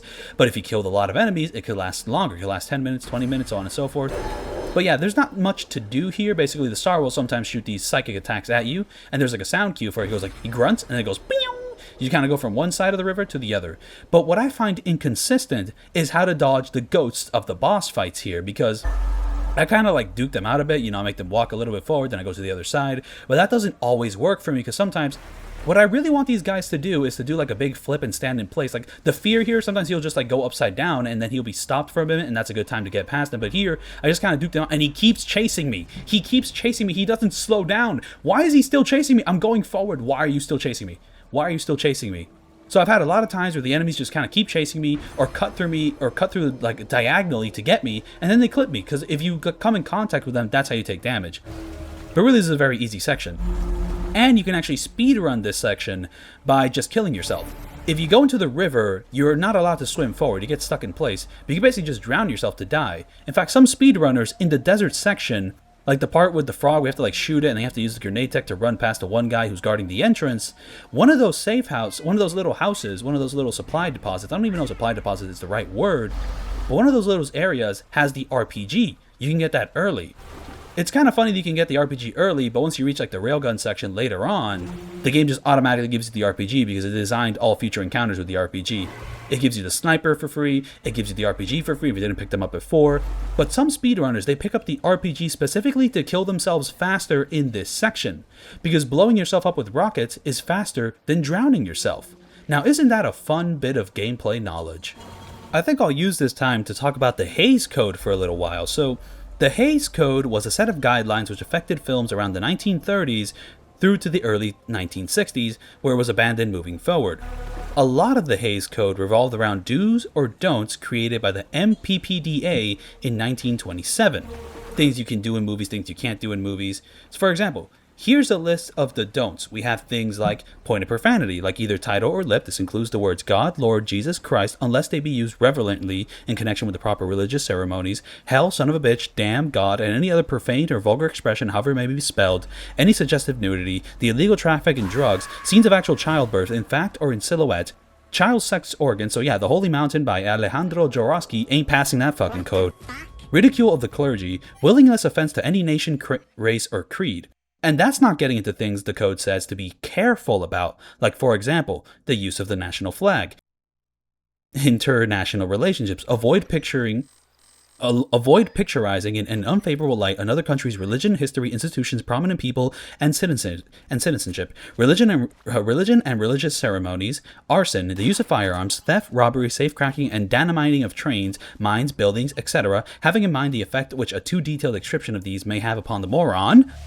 Brutality and possible gruesomeness, techniques of committing murder by whatever methods of smuggling, third-degree methods, actual hangings or electrocutions as legal punishment for crime, sympathy for criminals, attitude towards public characters or institutions, sedation, apparent cruelty to children or animals, branding of animals or people, the sale of women or a woman selling her virtue, rape or attempted rape, first night scenes, man and women in bed together, deliberate seduction of girls, the institution of marriage, surgical operations, the use of drugs, titles or screens having to do with law enforcement or law enforcing officers. I bring up the Hays Code because Snake Eater, a game that takes place in 1964, all about movies, breaks nearly every notable don't of the code. a good couple of the movies mentioned by Paramedic also break the code, though some were subservient to it. A fun fact is that Scarface, the movie starring Al Pacino from the 80s in Miami, is actually a remake of another mafia movie from the 1930s, which wasn't affected by the Hays Code. I believe that original Scarface film was actually one of the motivating factors to create the Hays Code. And it's funny that that original Scarface film was considered too explicit for audiences of the time, because you go back and watch it and it's nothing compared to the remake. And they're both pretty dope movies, so I recommend you see both Scarface films. I should probably go into the strategies for this specific area because I've been doing them this whole time. So we're going to shoot the frog, then run up and then wait for guards to turn around to shadow him on the right afterwards, then run to hide behind a certain corner. This is that corner. Then we're going to wait for the two enemies to be looking to the left to run all the way to the end to sneak past the final enemy on the right next to the waterfall. And this section, I sometimes stick myself up to the wall for timing purposes because there's been times where I run all the way here and I get caught by a guy behind me, and it's I don't know why. 9 out of 10 times, this works perfectly fine, and there's this one time where I get caught by a guy behind me for no reason. But yeah, we're just going to stay here, we're going to wait for that guy to turn around, and then we're going to go run to the waterfall. By the time we reach this section, I think you can go forward.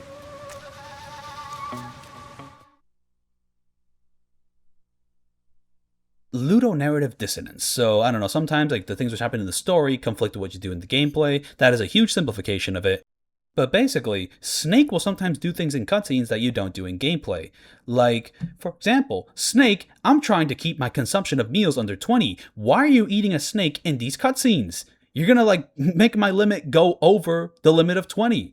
Even though that limit doesn't really matter because you can eat like a whale and be just fine. So now, should I mention the strategies for the future areas you're about to go into? I don't know. Because that's going to take a while to get there because we have to skip all these cutscenes and that kind of takes up time. I was kind of wondering, should I edit these videos in such a way where I eliminate all these long pauses, the loading screens and all that? I just feel it wouldn't really be accurate to the game, but it would save a bit of time. It could cut off 20 minutes or so. Because on PS2, hey, these load times takes quite a while. I assume on the HD collection they'll be faster. The loading of cutscenes and all that. I mean, the save points on the PS3 take just as long, if not longer. But yeah, here we're going to have the revolver to quickly shoot these mushrooms. So these mushrooms, we're going to need them for the boss fight with Volgin. So every time we come across one of these mushrooms, we're going to get it, we're going to take it, and some interesting things happen during this section. So we're going to return to Groznyj Grad again, and we're going to pick up a box here, which is really, really useful for sneaking around, but it's also useful for a fast travel thing, which I don't get to use because I messed up with my stun grenades. So yeah, before you reach Volgin, keep in mind you're gonna need at least one stun grenade, because if you don't, you're basically fucked for the no damage. So I'm just giving you that warning now, and I'm going to elaborate on what that warning means later on. To talk about the strategy for the final Grad charge, we're going to wait for the guard all the way at the right to turn around, then run nearly all the way right while also being south while keeping right until you reach the truck near the door to snipe a frog, and then move on to the Northeast Grand Final. Well, actually, let me talk about something else. We're going to wait for the guard all the way at the right to turn around to then run nearly all the way right, and then we're going to run to some boxes so that we can snipe the frog that's near this one watchtower. Then we're going to run all the way forward to reach this one truck so that we can sneak into the truck, activate the box to pretty much activate the fast travel system, which puts you into the C3 area and pretty much skips most of Groznyj Grad. And then you get to do a C3 challenge where pretty much run up to the first enemy, you sneak past him, you place the first C3 bomb, and then afterwards you pretty much roll over a fence to place another C3 bomb. Then you go left, you wait for one guard to turn around to reach the third C3 bomb, and then you wait for that guard to turn around again to reach another C3 bomb, and then you go to the final fourth C3 bomb, you crawl under it, you don't place the bomb just yet, you shoot the frog while hiding underneath the final C3 location, and then you place the bomb there. And I can't do that because I actually have to go to the northeast section, because that's the only section which has a stun grenade spawned in, because I reached this section with 0 stun grenades. But if you reach this section and actually do have a single stun grenade in your inventory, you don't have to do this section. But the strategy for this section is you're going to run around the left border until you reach a box to hide in a tight space until one of the two guards that spots you while you're running around here spouts out, "Oh, nothing here," where you'll run to enter the lab and then exit again, where you'll throw a magazine to distract one guard to run to grab some stuns, then back inside the lab. Sometimes when the guy says I'm seeing things, instead of saying I'm seeing things, you'll hear somebody say, "Move!" They're the same thing, but sometimes the action of one guard saying move overtakes the action of the guard saying I'm seeing things, but the timing is the same, so you have to keep that in mind. So There is a pair of stun grenades in this one truck that you can climb into, but it's easier to enter the lab, exit the lab, and then the placement of the stun grenades can be right there. So we're going to use a magazine so the guard looks away from you, and then you get to run to the thing and then run back into the lab. Except I mess up the throw of the magazine, so I hide behind this thing because the guard, instead of looking away from me, he looks straight at me. But because distractions are so powerful, he's going to crane his neck all the way down, and we're going to be able to use the grenade tech to sneak past him, except I didn't think that's what I was going to do, so I didn't actually equip a grenade. So I have to go into the menu, do some menu management. Now I have the grenade, now I can equip it and use it, and then run straight past this guy while he's looking straight down and not ahead, and we're going to have to climb into this truck to get a stun grenade so that we're not absolutely fucked in the second room of the railgun section.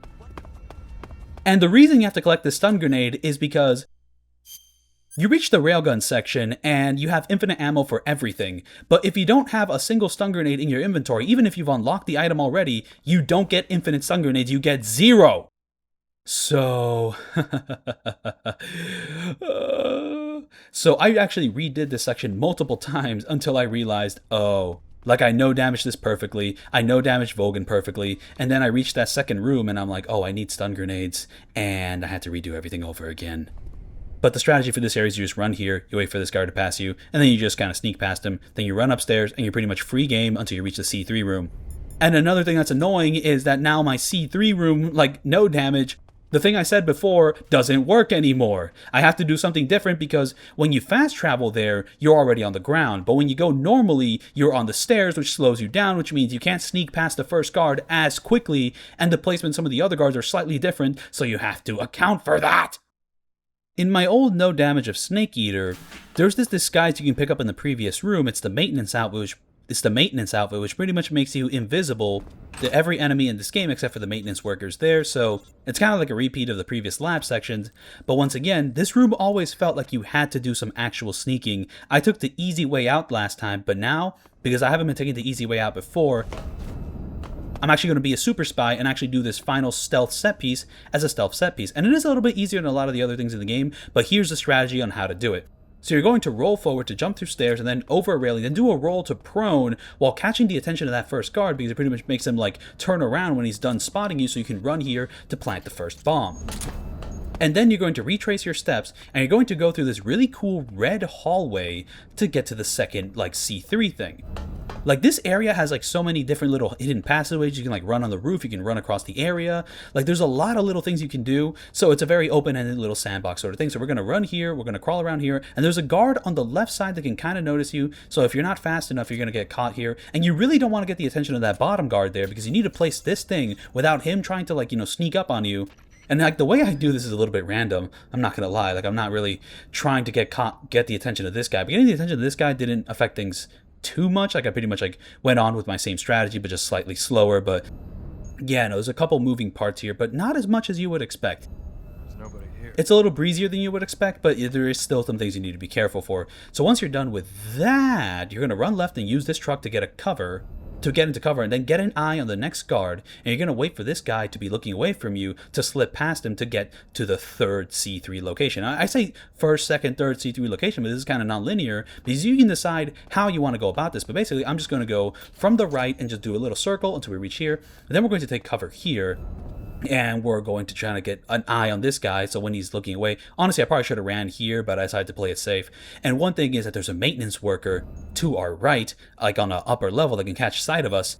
So I equipped the box, and I think the box, just like with the scientists, you're invisible to that maintenance worker. But I've done this same strategy before, and I didn't equip the box fast enough, and he caught me. And now we're finally at the final bomb thing, and the frog is placed right there. I was actually worried, how am I going to get the frog? Well, you have this secret hiding spot to get the frog, you shoot the frog, you plant the final C3 bomb, and I finally did this challenge without abusing disguises. And I'm so glad that I was able to do a no damage video where I finally got to do that.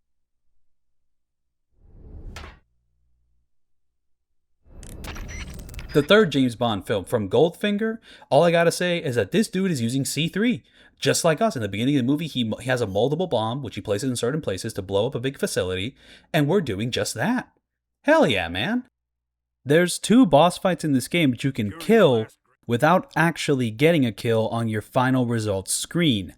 Ocelot and the first Volgin fight can be defeated non-lethally, and they won't die because they have to show up later. Volgin has a second boss fight. Ocelot doesn't die in this game. I guess spoiler alert for Metal Gear Solid 3 Snake Eater.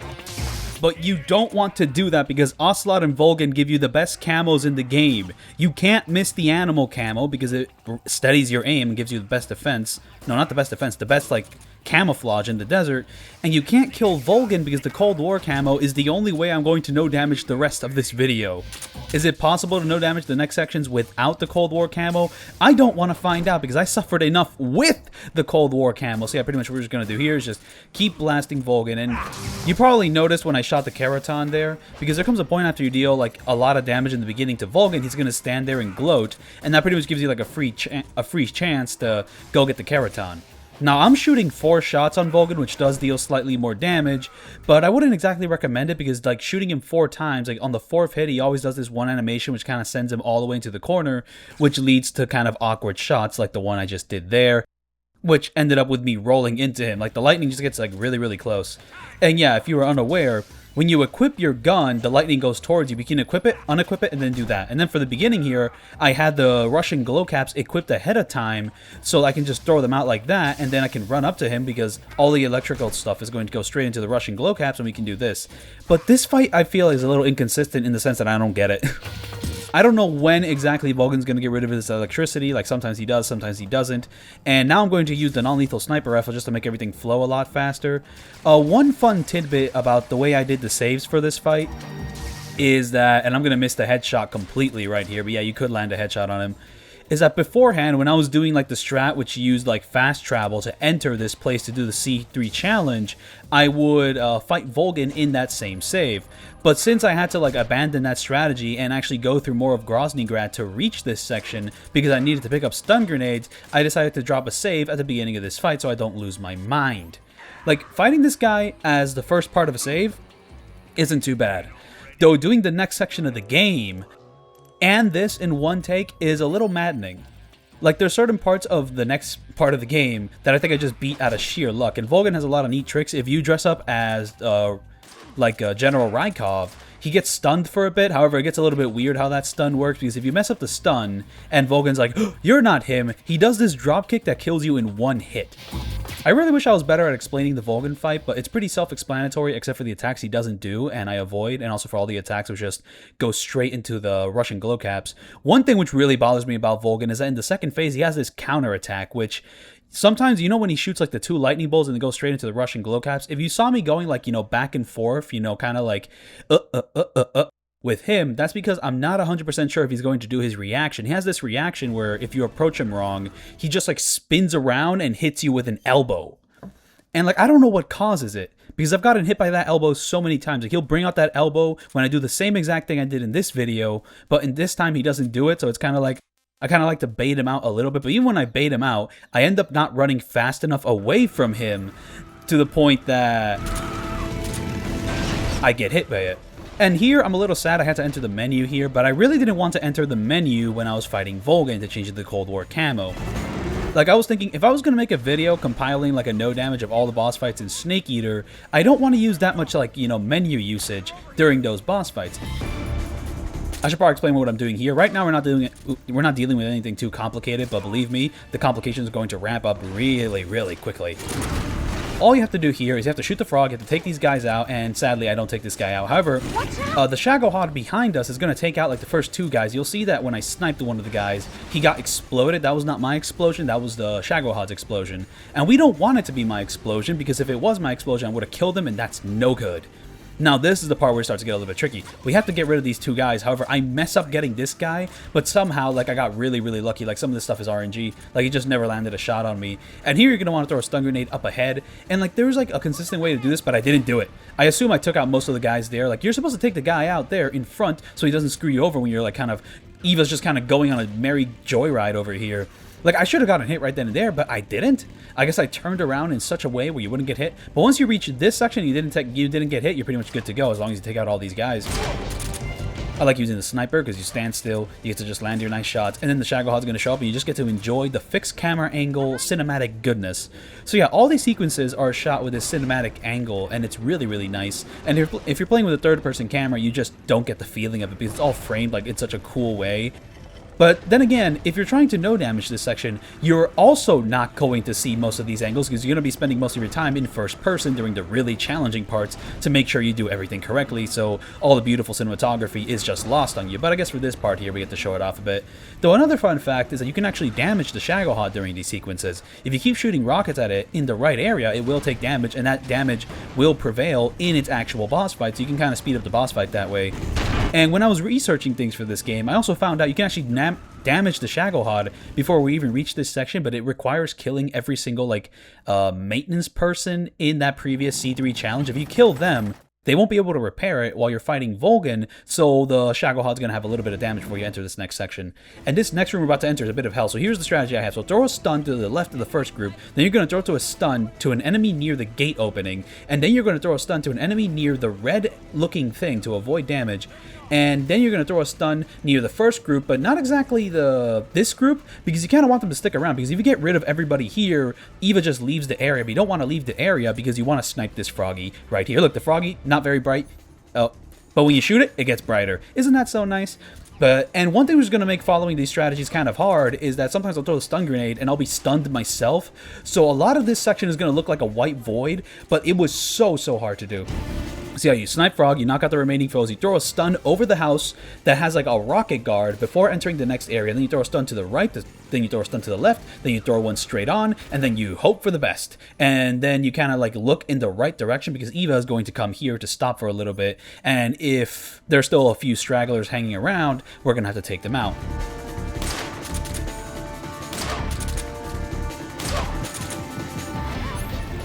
And now we're going to enter hell. So we're going to throw a stun high up, and we need to stun the rocket guy there because he will actually land his rockets. And then you're going to throw a stun in front of the group in front of you, and then you're going to charge up the next stun to throw behind you.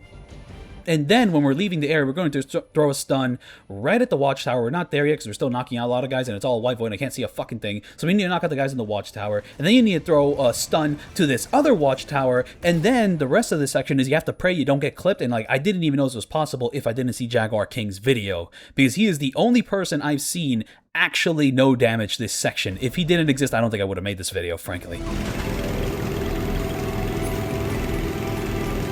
And this is the reason why I was so mad that I forgot to pick up stun grenades in the previous sections, because if you don't pick up stun grenades, that second section is hell. Now, this section isn't that bad compared to the second section, of course. Dealing with the enemies, very easy. However, there's one complication, the Kerotan. So the Kerotan, trying to hit the Kerotan here is like trying to shoot photography of like a cryptid.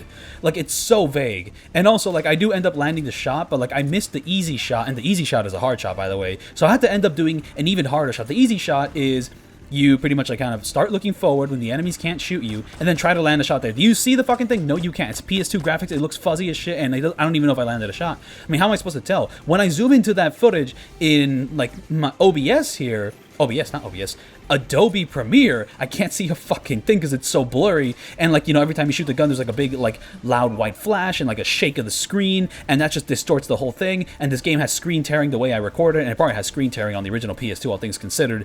So there, I think I landed one of these shots because, you know, this video is a success story. Like, I actually tested this out in some of the future sections. When I was getting kind of frustrated with some of the future sections, I just did them while taking damage, and I went all the way to the end of the game just to see if I actually, like, got all the Kerotans, because if I didn't get all the Kerotans, I wouldn't get the Kerotan rank, and what do you know, I got the Kerotan rank. So, always double-check your homework. Algebra 2 methodology.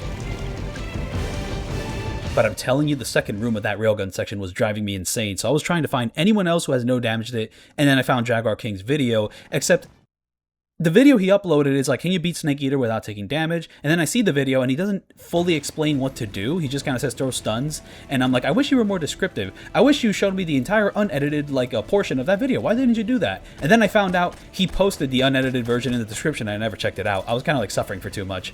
But he has the unedited stream where he does the whole thing in 2 hours with retries. So that was so useful, even though I wish he was more descriptive about like how he did certain things, so I wouldn't have to suffer as much. So there I shot the Kerotan, and now we're just going to shoot the Shagohod, and for some reason I never like deal damage to it, but for some reason I just kind of draw him back. Like, he's so far away. Is this supposed to happen? Is he supposed to be like a country mile away from me? By the way, in my old like Snake Eater commentary no damage, like the one where I took damage during these sections, I did a lot of bitching and moaning in the rail like shooter sections. And a lot of that bitching and moaning about like the story and characters in Metal Gear Solid 4 and Peace Walker, and it's like, I don't necessarily disagree with some of the points I bring up, but other times I think I'm so pissy about things that I'm missing the forest for the trees while shooting guards in the forest surrounded by trees. And I feel a lot of my complaints kind of remind me of this Ralph the Movie Maker video where he rants about The Amazing Spider-Man 2, where he says the dialogue sucks, and it's like, oh yeah, I agree with that. But his example was, oh, the dialogue wasn't exactly like Tarantino's Inglourious Basterds. Like, his only example of good dialogue was, look at this scene from Inglourious Basterds. It has good dialogue. Now look at this scene from The Amazing Spider-Man 2. It has bad dialogue, but it's just kind of like, I don't think you're fully explaining why the dialogue in that Amazing Spider-Man 2 scene is so bad by just bringing up Tarantino, because, you know, there's so many other ways to do dialogue. It's like, well, is Funny Games like a bad movie because it doesn't have dialogue like a Tarantino movie? Is The Holy Mountain bad because it doesn't have dialogue like a Tarantino movie? Okay. Would people even say that The Holy Mountain is similar to Tarantino? I don't know. That's a ridiculous example. So yeah, we're going to shoot the Kerotan there. And by the way, I landed a save point right here, and thankfully this section's really easy. So I have a save point, which pretty much means I have to do this sniping section, the next Shagohod fight, and then the final Volgin fight all in one take, and it wasn't too bad. Especially compared to like the stunning room, the stunning mission. That's like one of the worst parts of the game. Believe it or not, it's not the worst, but it is one of the worst parts of the game.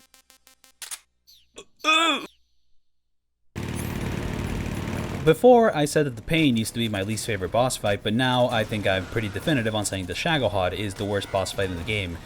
And it's because it's so boring. Like all the other fights, they have unique gimmicks, you have full control of your character, you have full control of your tools. And that's another thing I like about Snake Eater, is that a lot of the boss fights, they don't restrict you in the same way that the previous games do. Because like Metal Gear Solid 1, there's a lot of fights that are just like CQC, hand-to-hand combat, and there's nothing else you can do. So most of your toolkit is basically useless. Even though there is a few fun tricks you can do with Grey Fox with the chaff grenades, but really it's a hand-to-hand fight. I like the Grey Fox fight, by the way, but I'm just saying it's somewhat restrictive with a game where you have so many tools. Metal Gear, and like, you know, stuff like the Sniper Wolf fights, you just sniper. Like, what else are you going to do? Shoot her with Nikita rockets? That's like the only, like, tricky thing about that fight. You can shoot her with Nikita rockets to cheese the fight, but it's just a sniper fight. There's no other way to play it. You can't really, like, play with your toolkit. You can't move around that much. You're kind of stuck in one corner of the map, and she's on another corner of the map. You just have to, like, point and shoot. Now, Volgin is a mix-up from that. Volgin, you get to use a lot of your tools. It's a sneaking fight, and it's one of the best boss fights in the entire franchise. Who would have thought? And then Metal Gear Solid 2, I do think there's a slight improvement, but there's still a lot of fights that restrict you. You know, you can only play it this way, you can only play it that way, but there is a little bit more opening up than in Metal Gear Solid 1. Maybe it's like the new hardware, maybe it's just the developers getting more familiar with the game and wanting to do more ambitious ideas. And then you get to Snake Eater, and even like the most brain-dead fight allows you to play it in a multitude of ways. And most of the fights kind of require, like, you know, a unique combination of equipment and strategy. Even the Pain, you have to use the shotgun, you have to use the grenades, you have to use the tranquilizer gun, and that's not getting into lethal methods and all the variety of moves he has. And also just the unique environment with the water kind of changes up the vibe. So most of the fights in Snake Eater play out like that. Ocelot, you can use a variety of tools. Pain, you can use a variety of tools. The Fear, you can use a variety of tools, including the food items, because it's an important part of the fight. The End, I mean, that goes without question. It's the best boss fight in the game, and it is a sniper fight, but you're not limited to using the sniper. And well, if you're playing a non-lethal run, you don't have to use this. You shouldn't use the sniper because the sniper's a lethal weapon. So you instead have to snipe him with the tranquilizer gun. You can hit him with, you can like smoke him to death. Because there's like these cigarettes you can smoke, which pretty much shoot out non-lethal gas. You can damage him with that. You can like damage him with CQC methods. So once again, very open-ended design. So this just continues on for the rest of the game. The Fury, there's multiple ways to tackle that fight. Volgin, there's multiple ways to tackle that fight. Then you reach the Shagohod, and you're just stuck with Eva, and it seems like the only thing which really deals like that much damage is the rocket launcher, and it's a very slow fight, because you just like, okay, stun the treads, and then you wait for Eva to get behind him, and then you shoot rockets at his behind. And I guess the only things to kind of make it a little bit fun is maybe some speed run tech, where you can kind of like do this faster, or kind of keep him stuck in place for longer, but it's just kind of boring. I will say the music is incredible. The environment's pretty cool. Though, to be fair, the environment does get kind of the environment gets improved when you fight the final Volgin fight, which actually lets you walk on foot and use more of your arsenal. And more of your arsenal is needed because you have to like land sniper shots, and there's more interesting gimmick with Volgin because you can't shoot him straight from the front. So when you stun the treads, when you're fighting the final Volgin fight, he looks to the side, giving you an opening. And also, if you're playing the fight lethally, there's this really fun thing you can do. You can go to like one of the machine guns in the area and just start blasting him over and over and over. And like some of those shots will actually come in. So here's the thing. You want to shoot the Kerotan in this area, in this part of the fight, because trying to shoot it during the Shagohod fight just isn't going to work, because you're constantly moving with Eva, and that just kind of messes up your aim. While here, you can stand completely still, and it's right in the beginning of the fight, and you get to land it. I will say, my fight against final Volgin here is pretty messy. So all I want to do is I want to stun the treads, and I want to land a sniper shot on him, and I want to avoid his attacks. And man, some of his attacks can get pretty deadly. He's going to spend the beginning of this fight just chasing after Eva, and after you deal like enough damage, after you spend enough time, he's going to start targeting you, and that can get pretty scary. But man, this is a pretty noobish run. And the way you can tell that like Volgin is targeting you is because the camera is going to like shift slightly. But yeah, the reason the area gets like a lot cooler in this section is because like this rain starts coming in and it just looks so nice. Like the area gets like a bit of a blue tint. Just looks really, really cool. But man, I am just missing all these shots. You have a very tight window to land that headshot. So this fight can be frustrating, but once you're kind of used to it, it's not too bad. And I think the thing which makes the Shagohod kind of suck is that it's pretty underwhelming compared to the previous Metal Gear fights, which to be fair, this is an underwhelming machine, I guess lore-wise. You know, it's not as complicated as the average Metal Gear. You know, like in the previous fights, you were kind of stuck with only using the rocket launcher, but you had to like move around on foot, you had to deal with its attack patterns, you had to like kind of aim at a specific spot.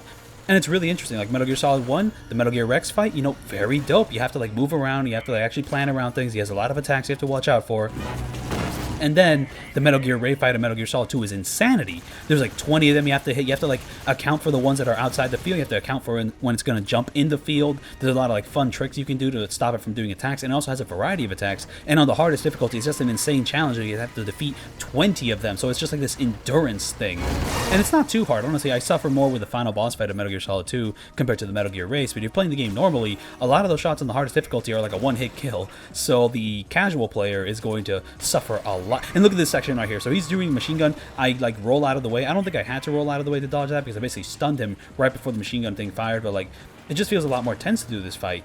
And just because you're on the ground, you're actually moving, and you have to use like more of your equipment. And to be fair, if the Shagohod does shoot missiles at you when you're fighting it normally, you would have to use the AK-47 to get rid of the rockets. But you can also get rid of the rockets with the pistol and other things as long as you're good at aiming. And maybe even the sniper if you're an insane person. I don't know, maybe the shotgun, because the shotgun has like a really wide spread. But another thing is that the Shagohod, the only thing you do is you shoot the treads and then you shoot behind it, and you kind of keep doing that, and you make sure to do it fast enough that it never, like, its machine gun attacks don't hit you, or it doesn't like charge you. Right? And like the only other thing you have to watch out for is sometimes Eva will get so close to the Shagohod that when you fire like a rocket launcher, you get hit by the rocket blast because you're so close to it. So sometimes you have to like account for Eva's random driving. So yeah, that Shagohod fight's just kind of a bummer compared to basically every other like big robot fight in this franchise. And here, thank goodness this part is easy. Like, there's going to be one part that's kind of a pain in the ass, but for the most part, you just look at these guys, and they don't shoot you, and you get to enjoy the cinematic camera angles, though I will say the cinematic camera angles have, like, so much blur. Like, it's constantly blurring, the ground is constantly shaky. What is this, Peace Walker on the PSP? Why is there so much shake in the ground? When you play with a third-person camera, like, the game smooths out a lot, but then again, it doesn't look as cinematic and as intense. But for 90% of this room, you just get to look at the enemies and have a great time. So now I want to talk about some Kerotans. So there's 64 Kerotans in this game. There's one in every area of the game, except that's not exactly true, because I was exploring the second area of the cave, and then there was a big cutscene into the pain. And there was no Kerotan before the pains area, except if you pay attention to the area name of that second cave area and the pains area, they're named exactly the same. Don't let the big cutscene interruption fool you, it's still the same area. So there's one Kerotan per every named area. This is a trick the game will pull throughout the game, so if the name changes, then it's a new area, except that's also not true. But it must be referring to the backtrack you have to do at the beginning of the Operation Snake Eater, where the Kerotans respawn in the areas of the Virtuous mission. Yeah, that is still not true. Check out the Groznyj Grad runway and rail bridge. The runway has a Kerotan, and then a cutscene happens with the Shagohod spawning in, dropping you into the same named area, so you assume there isn't another Kerotan, but there is. Rail bridge. You snipe a Kerotan, then the cutscene spawns in the Shagohod in the same named area, so you assume there's no Kerotans again. Wrong. But before I talk about that, you have to get rid of all these guys, and somehow I don't, and I still don't get damaged. And it's kind of weird, because I'm blind. Like, I mean, I landed a shot on the guy on top of the truck, but I don't think I landed a shot on anybody else. I guess the stun grenades got rid of most of them, or I was, like, facing them the correct way. And even if I wasn't facing them the correct way, I guess, like, some of those guys were a really bad shot. And now this section, you have to like land a shot on the Kerotan, and then the enemies, not so much, but it's good to just kind of throw a stun grenade to get rid of most of them. And also when you're shooting that Kerotan, be sure that you don't shoot one of the enemy soldiers to kill them. But the toughest part of this exact room is the room right before. And now this is fucking hell. Hell. So you're going to look forward to the RPG, and you're going to wait to pass the first rock, then you're going to turn left to fire your shot. So wait for the first rock to pass. Boom, first rock, start turning left, and then you're going to fire a shot. And then you're going to take these guys out. You're going to take the guy out in front, then you're going to take the guy out on the right, and then you're going to take out the guy on the left, and you're going to repeat that until you beat this section. And that's the best I can do for you, but this is so fucking agonizing. Like, I mean, I've done... This section took me a week to do. Like, it's so painful. And you're seeing, hey, on the edge I see, why is this in 16:9 mode? Why is everyone fat and stretched? Because it made the section easier for me. So I'm playing this game on the RetroTink 5X, which allows me to pretty much mess around with the display settings. So if you want to play this game normally, you play it in 4:3 aspect ratio, but I stretched it out to 16:9 because it makes everyone fatter, and it makes my targets fatter, and it makes the center of the screen fatter, and it made things easier for me. But yeah, like this section, so there's times where the guy in the middle will go straight in front of you, so when you have to turn around to face him, the other enemies get a shot on you. And like right here, this section right here is very strange, because there's two big challenges. You have to shoot the Kerotan, and you also have to shoot these guys, because you can't just keep looking at them, because the guy on the left or the guy on the right could kind of get the angle on you and like shoot you if you don't take them out fast enough. But then these guys that spawn in, they never get that close to me, and I think that's purely RNG, because the guys could get close to you. So when Eva says like, Snake, shoot the log, that's the time you want to turn around. But a lot of time we have to turn around, you're not always in a position to not get damaged. But thankfully, I got really lucky and didn't get damaged here. But you can very easily get damaged here, and that's why it took me over a week to do this section. Like, I mean, I really want you, I don't know, I can't convey how much suffering I went through in this section in just like the 2 minutes it takes. It's such a fast section, but I repeated it so many times. You have to reload back to the menu, and it takes so long, and this is like the most depressed I've felt playing like a Metal Gear Solid game, because it felt like I was slamming my head against the wall, and it didn't feel like I was making any progress. Because what I did there was a strategy I came up with for like after retry. Thankfully, this next section is so pissed. Like after you beat that previous room, the rest of the game is easy as baby shit. Like I'm telling you, it's so easy. Wait, easy as baby shit? What the fuck? What? That doesn't make any sense. Saying it's soft as baby shit, that makes sense. But yeah, all you have to do is, once you shoot the Kerotans, you just look at these guys and you get to enjoy the beautiful cinematography and camera angles and the shaking of the ground. All you have to do, you look forward, and then at some point they're going to go to the left, and you're going to have like a big moment to turn left and not worry about getting hit. Like this guy's going to go to the left, and then boom, that guy's going to go left, and then boom, turn left, and then you just get to...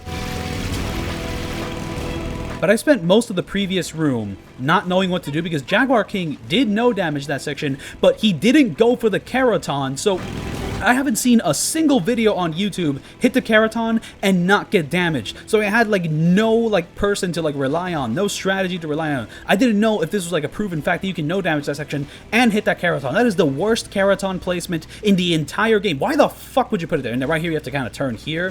And sometimes these guys can kind of hit you, but for the most part they don't, because you know they're coming in from the left and they're coming in, and then they're coming in like straight on here. And like just, I kept retrying over and over and over and over and over. And I was thinking, oh, maybe I'll put on a podcast, so, you know, I'll just listen to that and just, you know, listen to like a 5-hour podcast and enjoy the podcast while just slamming my head against a brick wall over and over again. But it doesn't really count, because you need the sound for that previous section. You need to know when the guards are sneaking up on you. You need to know if like your shot actually landed. The sound feedback is so important for that previous section. Like Devil May Cry 3, I actually no damage to the final boss fight of that. That took me a week, but I was able to listen to like videos, podcasts, while slamming my head against a brick wall in Devil May Cry 3 over and over and over again. Because, well, the sound feedback is important there, but not as much as in here. So I kept slamming my head against a brick wall over and over and over and over until I was just blind firing the AK-47 just because I was like so tired. I'm like, I'm just going to shoot these guys and maybe record that and use that in like a little funny meme. But then there came a point where Snake auto locked onto like a guy on the left, and then I went into first person mode and I realized, oh, I could look at the frog and shoot him and the guards aren't going to look at me, huh? So then I realized that when I turn left after passing the first rock and I look at the frog, the guards aren't going to hit me. So I optimized my strategy to pretty much use the RPG to land a shot. But the thing about landing an RPG shot on the frog is that you need to be careful not to kill the guys, because sometimes the flying rover guys, get so close to the Kerotan that like when you shoot the rocket launcher, the blast of the rocket launcher, which hits the frog, also hits them, which means you have to redo the whole thing over again. I also tested out a strategy where pretty much I kept shooting every single one of the flying drone guys with rocket launchers because like, oh, it's an explosion. It won't kill them, right? So then I beat the entire game just to see if the game counts it as a kill. Yes, it does. Yes, it does. There is no cheesing that previous section. Like all the other railgun sections, there's like a strategy, or you could use stun grenades. But there, you actually have to be like a fucking FaZe Clan Call of Duty quickscoper to actually deal with that fucking thing. And even coming with the quickscoping strategy, the Jaguar King did it with the tranquilizer gun. I don't know how the fuck he did it because I keep missing my shots with the tranquilizer gun. And then I'm like, oh, I'm just going to use the non-lethal sniper rifle just for funsies. And then I realized that no scoping the enemies is easier for me than landing shots with a tranquilizer gun. I mean, I'm just glad that I made this video so I can prove to everyone this is possible. You are not alone. And also you have to watch out for another thing. So my strategy works most of the time. By the way, here, you're going to put some books here, and then you're going to go to the left, you're going to hide behind a log, and then the rest of it is pretty self-explanatory. And also, you have to consistently feed Eva, like, items and snakes. I'm going to kill some snakes during this section just to give her food. But I'm telling you, like, after I passed that section, after, like, a week of retries over and over and over and over and over and over and over and over and over and over and over, I finally, once I got here, it was so easy. This was so easy. And to be fair, I already like created a strategy on how to pass this section because of playing it on the PS Vita in Italy. So yeah, shout out to Italy. So the thing in that previous room, like the Lavarno South, when I like look left after like passing the first rock, like 7 out of 10 times you don't get hit, but 3 out of 10 times you do get hit. So the strategy I came up with isn't even consistent, but at least it was like consistent enough that I didn't feel like I was slamming my head against a brick wall for nothing. Because like for like half of that first week when I was no damaging that section, I felt like I was like breaking a brick wall and I was in the wrong room and I was breaking the wrong wall and I was getting myself brain damage for no reason. But then the second half, I felt like I was getting brain damage and actually achieving something finally. So it was, that first half was so demoralizing. At least the second half, it felt like I was actually accomplishing something. You have to be good at aiming. There's just no way around it. There's no cheat. There's no like extra exploit. You have to be good at aiming. So, I mean, I thought, oh, this is going to take me at least a week, but I could very well see that section taking like a month, 2 months, 3 months, because I am not a good guy in like first-person shooters. I am not good at aiming in this game. I have to get good at aiming because there is no other way. Most of the fights in this game don't require that heavy use of aiming, but that one does. Like Metal Gear Solid 2, there's some parts that kind of require to be good at aiming. I think mostly Olga. But even the stuff in Metal Gear Solid 2 didn't challenge me as much as that one room. Okay, to be fair, some of the final action set pieces, like the glitches I had to do to get past those sections, holy moly, I never would have figured out those glitches on my own. And performing the glitch itself is already pretty challenging. But let me tell you, that previous room is up there as one of the hardest things I've done this entire franchise.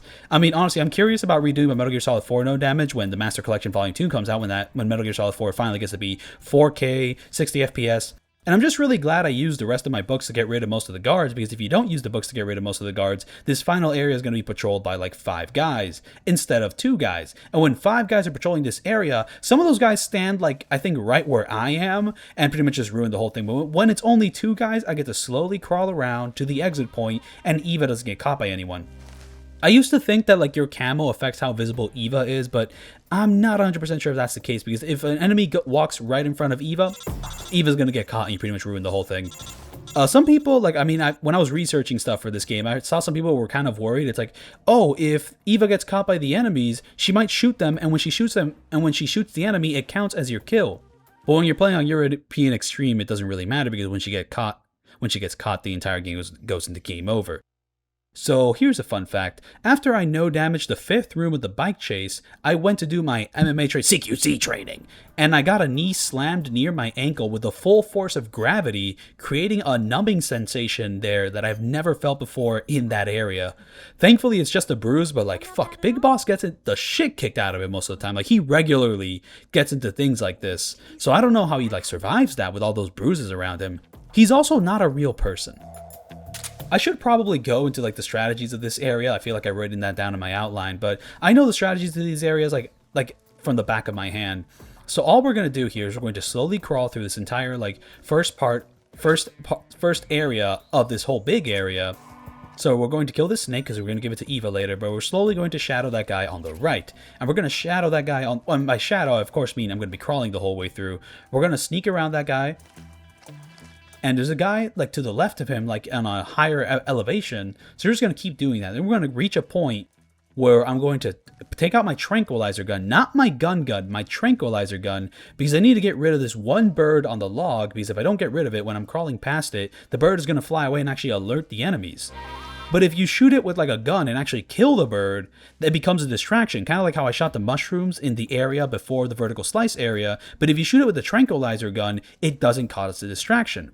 So yeah, very, very useful. So the bird is right there. We're about to land that shot right then and there. And after we do this, we're just going to keep crawling to a certain point, and we're going to reach the next area. We're going to get the Kerotan, and then we're going to do a thing which I believe it was Perry MGS, like their run, which showed how to jump down and for Eva not to alert the enemy. You're going to see that, and it's going to be really funny. And then we're just going to crawl the whole way through, and basically it's self-explanatory. To be fair, if you don't have a plan on how to tackle this section before doing this section can be very frustrating because we now have an Escort. The Escort moves very slow and get caught very easily. But if you do what I'm doing here, it's not too bad. So there's another thing I want to mention. So after I no-damaged the 5th room of the Eva bike chase, this is something you might have noticed if you watched my no commentary video. It's probably not that noticeable if you're watching the video with commentary because my voice is louder than the game. I watched my clip back to find out the audio sounds like it's underwater.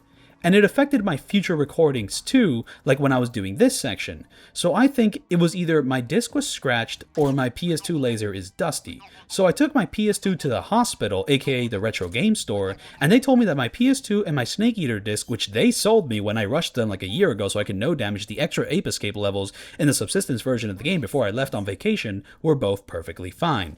Sadly, they didn't have the PS2 multi-tap add-on, which would allow me to play 4-player Def Jam Fight for New York with 4 people, meaning my drive there gave me nothing except this story to tell. The funny thing is that the game sounds completely fine on my headphones. I have a really weird setup for playing and recording Snake Eater on the PS2.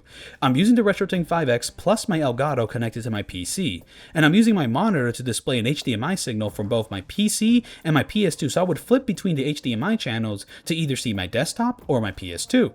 My monitor doesn't have speakers, so to hear the game myself, I got a 3.5mm audio jack to connect from my PC to my monitor. Normally I can only hear audio from my PS2 when I flip to its HDMI channel and have headphones plugged into the monitor. But with this setup with a 3.5mm audio jack, I can change my sound settings so that my wireless headphones pick up the audio of the 3.5mm audio jack, allowing me to hear the game.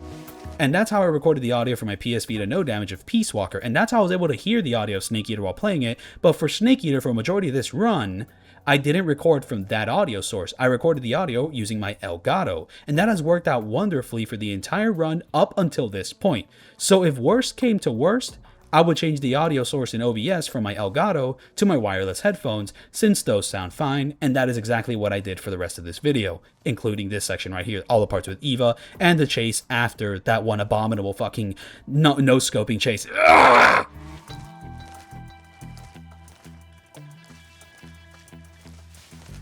By the way, the 3.5mm audio jack, there's a slight bit of static that comes from it when there's zero audio, and I don't really know how to eliminate that.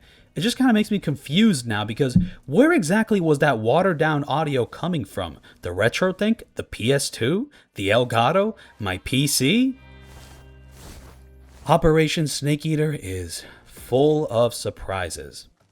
And just to quickly go over this, I'm just going to repeat all my strategies for the previous parts with the Eva Escort. So for the first area, you use 2 books at the start to lower enemy count later, but I use 3 books. Go left and hide behind the log. Continue until the frog at the log crossing, then continue to the final part and crawl to the exit. And then for the second Eva Escort, you crawl to kill Snake, then you keep crawling left to Shadow Guy on ground, but stay below guard above. Be very slow. Shoot bird on log to avoid distractions. That giant green tree there is a Kerotan?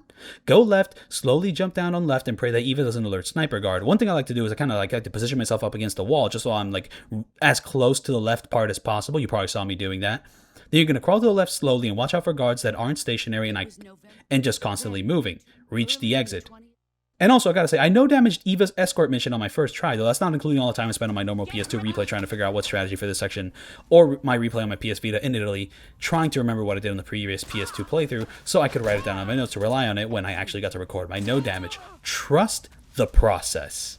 So now we're at the boss, and I don't really have that much to say. I mean, I have a lot to say about this final boss fight, but I've kind of gone through nearly all of my notes on my outline, all 41 pages of it. But what you do in the beginning of this fight is you run up to her and you do the CQC thing correctly, which is a bit of a heavy ask because the timing is a little bit tight. And there is a Kerotan in this area. It's a little bit silly to include one here, but it's also very smart design because if you drop a save here, and you really want to confirm whether or not you got a Kerotan in the previous areas, well, now you can shoot the Kerotan here and, have a way to double check your homework. If you don't want to get like a Kerotan run, you can just not shoot the Kerotan in this area, and then boom, we got that going there.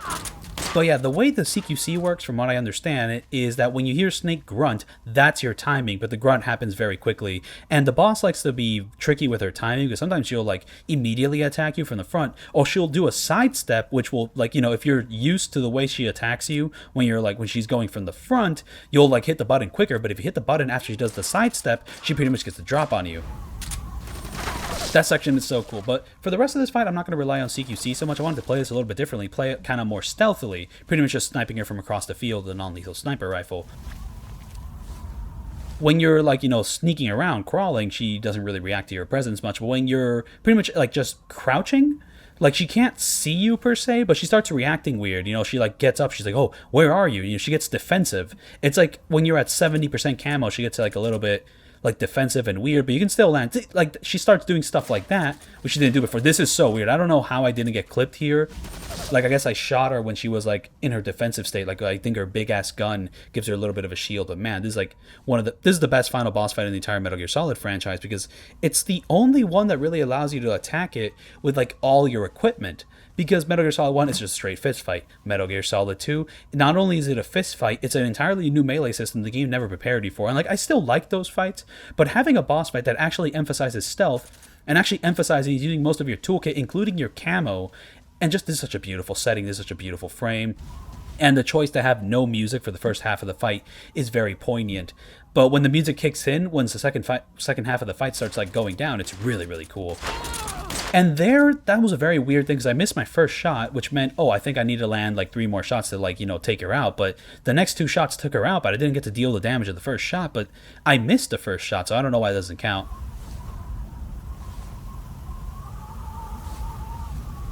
I don't have that much non-lethal sniper rifle ammo to pretty much take care of her. So I don't know if like non-lethal sniper rifle ammo like spawns in the area, because I know sniper ammo spawns in the area because when I was like double checking my homework, I just fought the boss lethally, and yeah, I found out that you can just pick up like sniper rifle ammo because I was like running out of sniper rifle ammo. And I'm like, oh man, how am I going to deal with this fight? And the way I deal with this fight is just by picking up more ammo in the area. Another fun thing is that if you're going for the run where you collect every single food item in the game, the last like 3 or 4 food items are in this area directly. So while you're fighting the boss, you have to go hunt for some funny snakes. It's just fun that this like area of the game does include like the other collectibles. So here, because I didn't have that much like non-lethal sniper rifle ammo, I ran up to her and did another CQC animation. And that's like one of the weird ones. So like I kind of like, I held it down when he's grunting, and then we were doing that. So now I'm going to have to do the rest of the sniping with my gun. So this is a bit of a slower fight. It's not as fast as my previous one, but also it's a little bit more true to how I would want to fight this fight normally. Sneaking around, doing all this stuff. But when I was playing this fight normally, like in the like 12 or 15 or 20 replays I've done of this game, like, I mean, I've replayed this game so many times, like I've played on the Xbox 360, I played it on the PS Vita, and I actually platinumed this game on the PS Vita, which isn't too hard because I also platinumed Metal Gear Solid 2 on the PS Vita, and that requires you to do all the VR missions, which is fucking hell. I believe that in the Master Collection, they actually got rid of that achievement. You don't have to do all the VR missions per se, but in return, the Master Collection version of Metal Gear Solid 2 adds in the achievement that you must get the Big Boss rank, because I never got the Big Boss rank before Metal Gear Solid 2, and Metal Gear Solid 2 has the hardest Big Boss rank. If you want to see me no damage the Big Boss rank in Metal Gear Solid 2, I made a video on that. And then I made another video which teaches you the strategies in a more concise manner. So I have a video that's 2 hours and 50 minutes, that's just an unedited gameplay walkthrough, and then I have a video that's an hour and 30 minutes, that's a more edited walkthrough. And I plan to make a video of that style for this game as well. Especially for this game, because this is my favorite Metal Gear Solid game. And I'm just glad that I was able to revisit my old Metal Gear Solid No Damage and actually no damage everything while doing a harder playthrough, doing a ghost run, getting to show off the more creative aspects of this game. Because I also made a video on Peace Walker, and in my Peace Walker video, I said a thing where I was like, I enjoyed Metal Gear Solid 2 when I went for the dog tags. I enjoyed Metal Gear Solid 3 when I learned to stop using the tranquilizer gun and throw snakes instead, but I was kind of lying when I said that because I never really did a big playthrough where I didn't use the tranquilizer gun to get rid of every single enemy. My old no damage, I use a tranquilizer gun. In most playthroughs I do of the game, I use a tranquilizer gun. But for this, I did a playthrough where I didn't really use the tranquilizer gun that much. And oh, what am I talking about? You need to hear that music sync.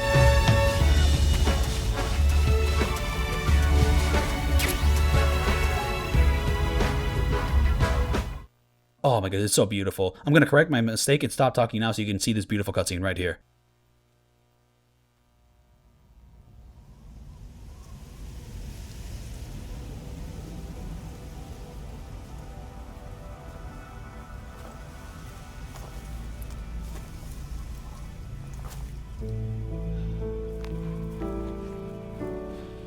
Take this. Keep it safe.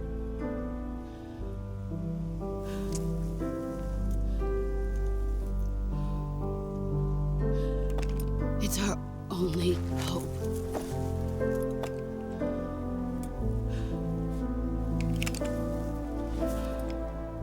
A patriot?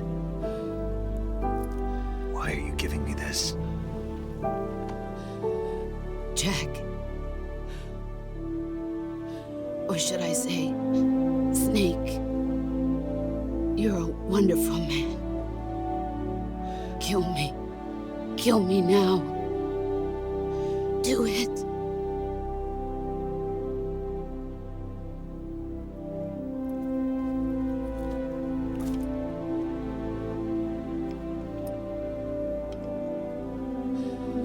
There's only room for one boss and one snake.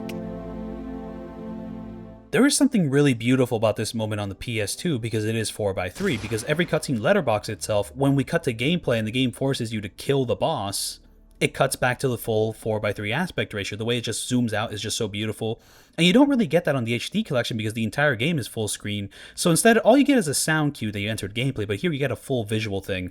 And here's something really cool about this part with Ocelot. In the final Ocelot cutscenes, I was kind of mad in my previous playthroughs that I couldn't see the revolvers when he puts them behind his back. How could I see which one was the right one? Except you can see them if you stop looking in first person. The normal camera angle goes behind him to show what he does behind his back. So if you wanted to play this fairly and, see the little, follow Ocelot's juggling trick with the revolvers, you can follow it as long as you're not always following him in first person. You have to use both the first person mode and the mode that's not in first person to actually get a feel for which revolver you want to get. That's so cool. I never noticed that before.